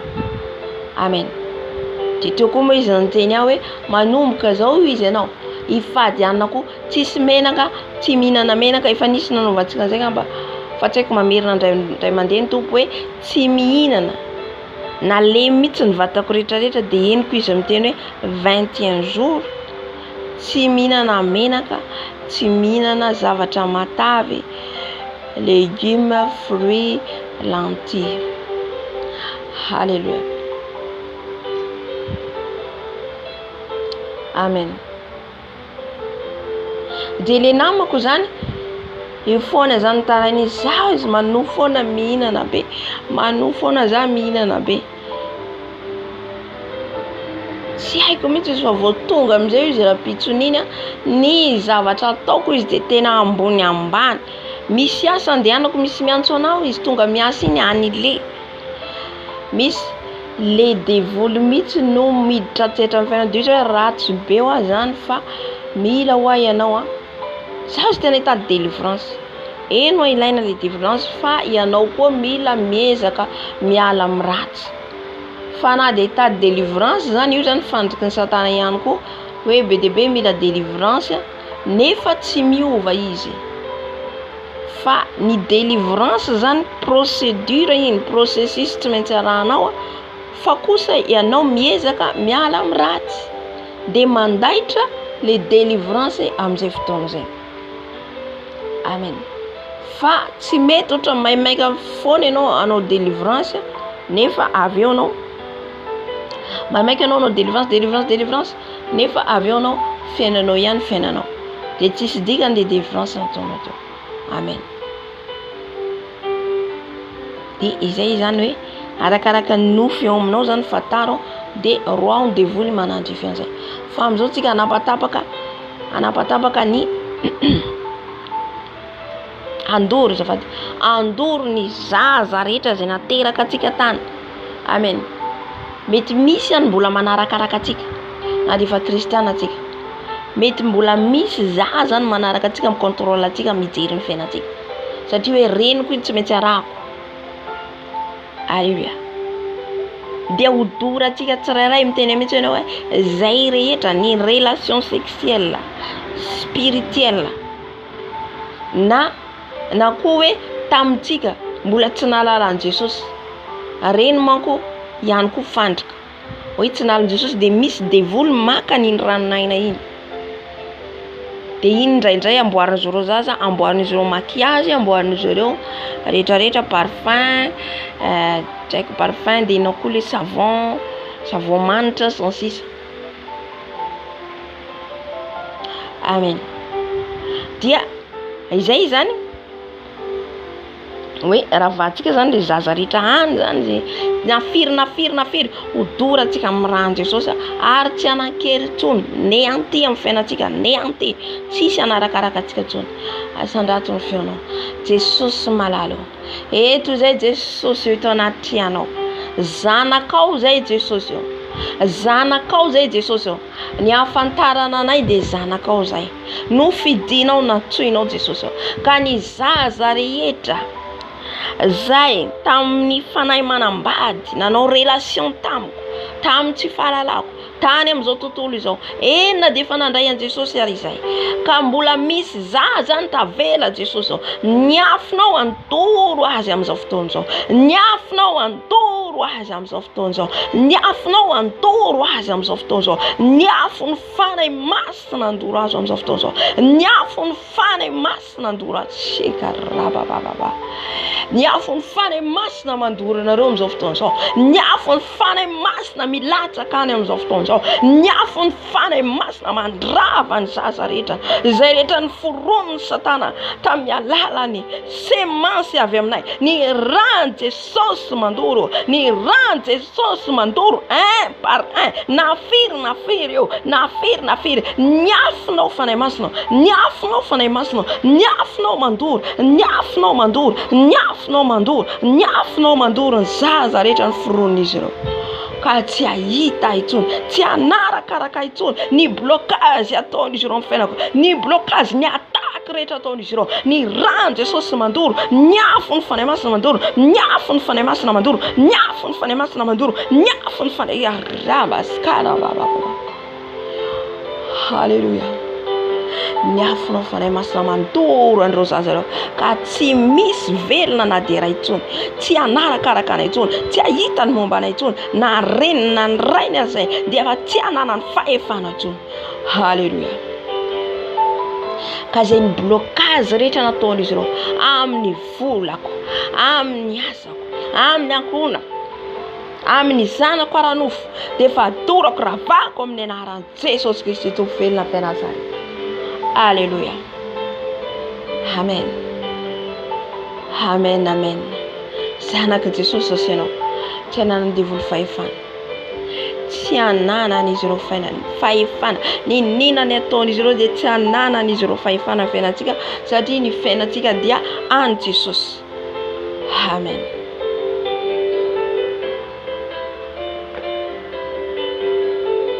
Alléluia. Soratsika amin'ny tompo ny am'izay délivrance nataontsika combat, zavaty combat spirituel nataontsika teo zay. Amen. Omaly zara nizara ny afatra izay nampita amin'ny fanahy masina ho an'le ao amin'ny gouvernemanta zany napitako ao amin'le chaîne YouTube vaovao manasa atsika zany anaraka sy abonné satria tsy andefa azy atsony manko. Nisy ihany nalefako teo farany. Fa efa ao amin'ny sainy foana andefasako azy. Amen. Zay afatra nofy fahitana omeny fanahy masina. Alléluia. Fampitandremana omeny fanahy masina, afatra omeny fanahy masina dia alefako ao zany. Alléluia. Ho fampiverenan'ny olona amin'Andriamanitra. Indrindra tsika malagasy. De rehefa nizarany io maly fa tena ny devoly nanafika, tena hoe nanafika le devoly. Ary tsapako le izy hoe partout mihitsy nafiny zareo. Fa tena hoe hitako maso fa io zao Jesosy ao vonjeo. Halleluja. Tsy mora manao ny asan'Andriamanitra. Tsy mora ministera an'rahan Jesosy atsika io. Halleluja. Tsy mora. Amen. Mety mijery velany, mety milaza hoe mora io. Mila mijery velany fa tsy mora. Zay tsy maintsy feno vavaka anao sy fatikana. Alohan'ny amoako anio de tena nangataka amin'ny Jesosy aho. Jesosy omeo hery aho. Satria averimbery ny fanahy masina foana. Averimbery ny fanahy masina foana. Jesosy omeo hery satria tsy vitako ny amoaka anio.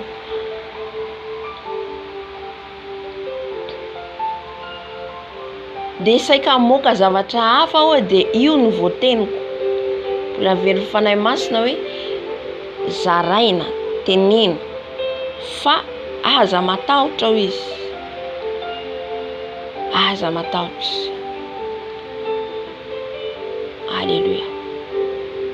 Fa izaho momba anao. Amen. Amin'ny maha-olombelona satria tsy mora. Tsy mora satria olona amin'ny fijentsika zany hoe olona manamboninahitra. Halleluja. Fa rehefa fanahy masina kosa nefa miteny tsy maintsy manao ianao. Zay le hoe mpiasan'ny fanahy masina ianao, mpanompony ianao de zay hira kapiteneniny tsy maintsy teneninao. Tsy mila excuse mihitsy zany Jesosy. Fa rehefa zay ny teniny de zay. Amen. Fa nandeha amin'ny lalana, tsy haiko amin'ny lalana kiray aho fa le fiara. Faiko le izy devoly andodo anahy mihitsy. Ale devoly hitako mihitsy tena hoe tonga, tena hoe tezitra zany, tezitra. Amen.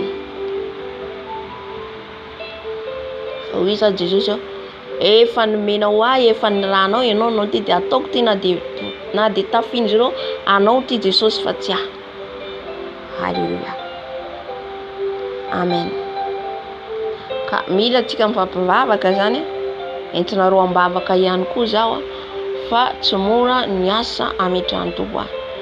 Tsy mora. Halleluja. Ary be dehibe mbola afatra omeny ary fa manana ny fotoana Jesosy izarana an'izay zany. Halleluja. Zay vao tsapako hoe mafika ty asan'Andriamanitra ty. Halleluja. Hitanao hoe maimaika aloha mandray ny micro raha ohatra ka ianao zany ohatra hoe raha ohatra raisiko ohatra hoe anao zao asan'izao, manao asan'ny Tompo anao ka manaraka fanaon'izao tontolo zao ihany. Tsy ataony devolinina mihitsy ianao. Tena laiza ianao. Tena laiza. Dizy tena afaka anao manao zay tianao tao. Fa raha vao ianao zany mijoro amin'ny fahamarinana, raha vao ianao mandeha tena sitrapon'Andriamanitra, tsy manandra-tena zany fa ho fampahirizako antsika ihany koa satria mety misy amintsika ihany koa irahan'i Jesosy. Mety misy amintsika ihany koa ataon'i Jesosy fitaovana. Halleluja. Aza maimaika mandray micro. Aza maimaika. Aleo aloha anao feno tsara, feno tsara. Feno fanahy masina. Halleluja. Afaka ampiasain'ny Tompo. Tena hoe azonao antoka. Zay anao vao mandeha. Amen. Fampahirizako antsika zany zay. Ka mifampivavao izy ny ten'Andriamanitra, mifampivavah ianareo. Ka entinareo mbavaka ihany koa zany aho atsimora ny asany. Amen.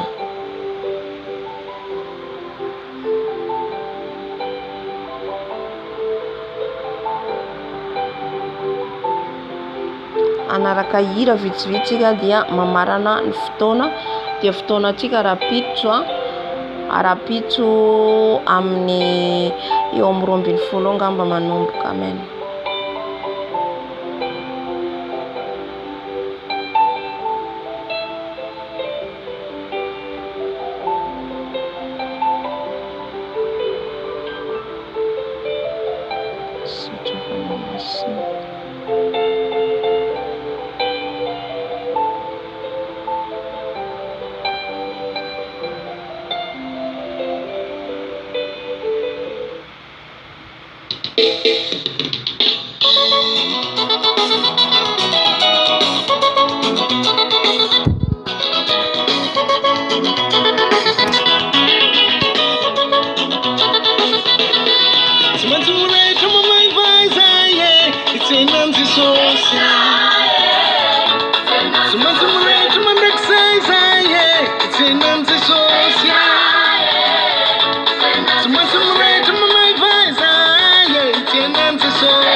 Jesus não sou única, eu não sou única.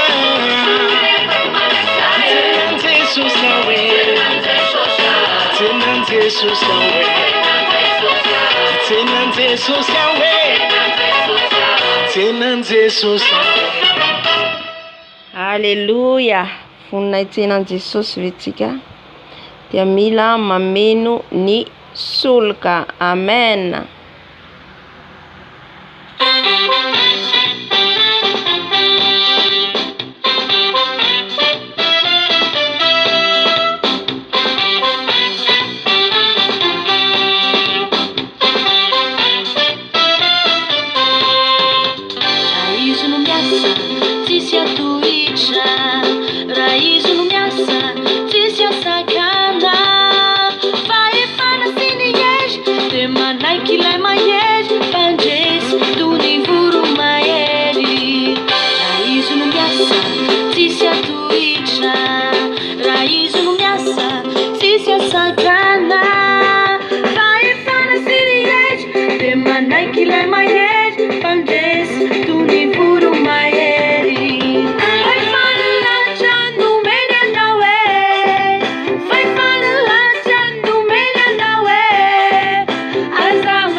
Amen.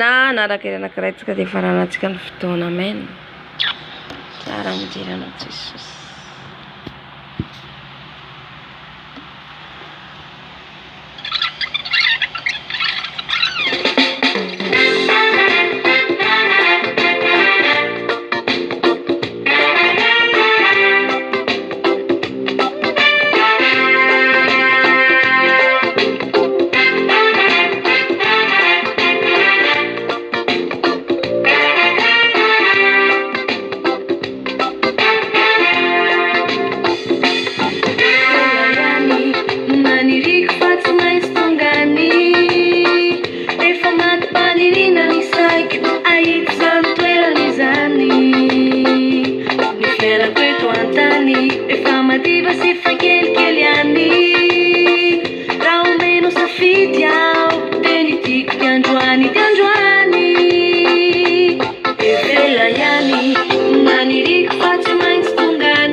maintsy potika ny tany.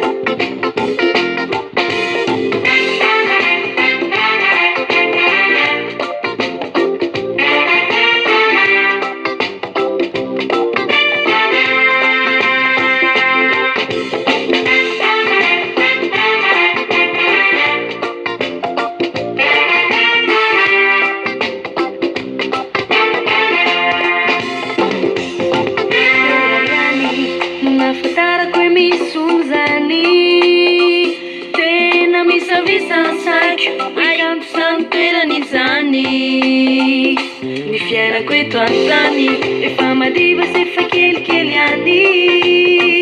Rano mena safidy aho teny tiako tiandroany tiandroany. Efa ela ihany no mahafantarako hoe misy onjany.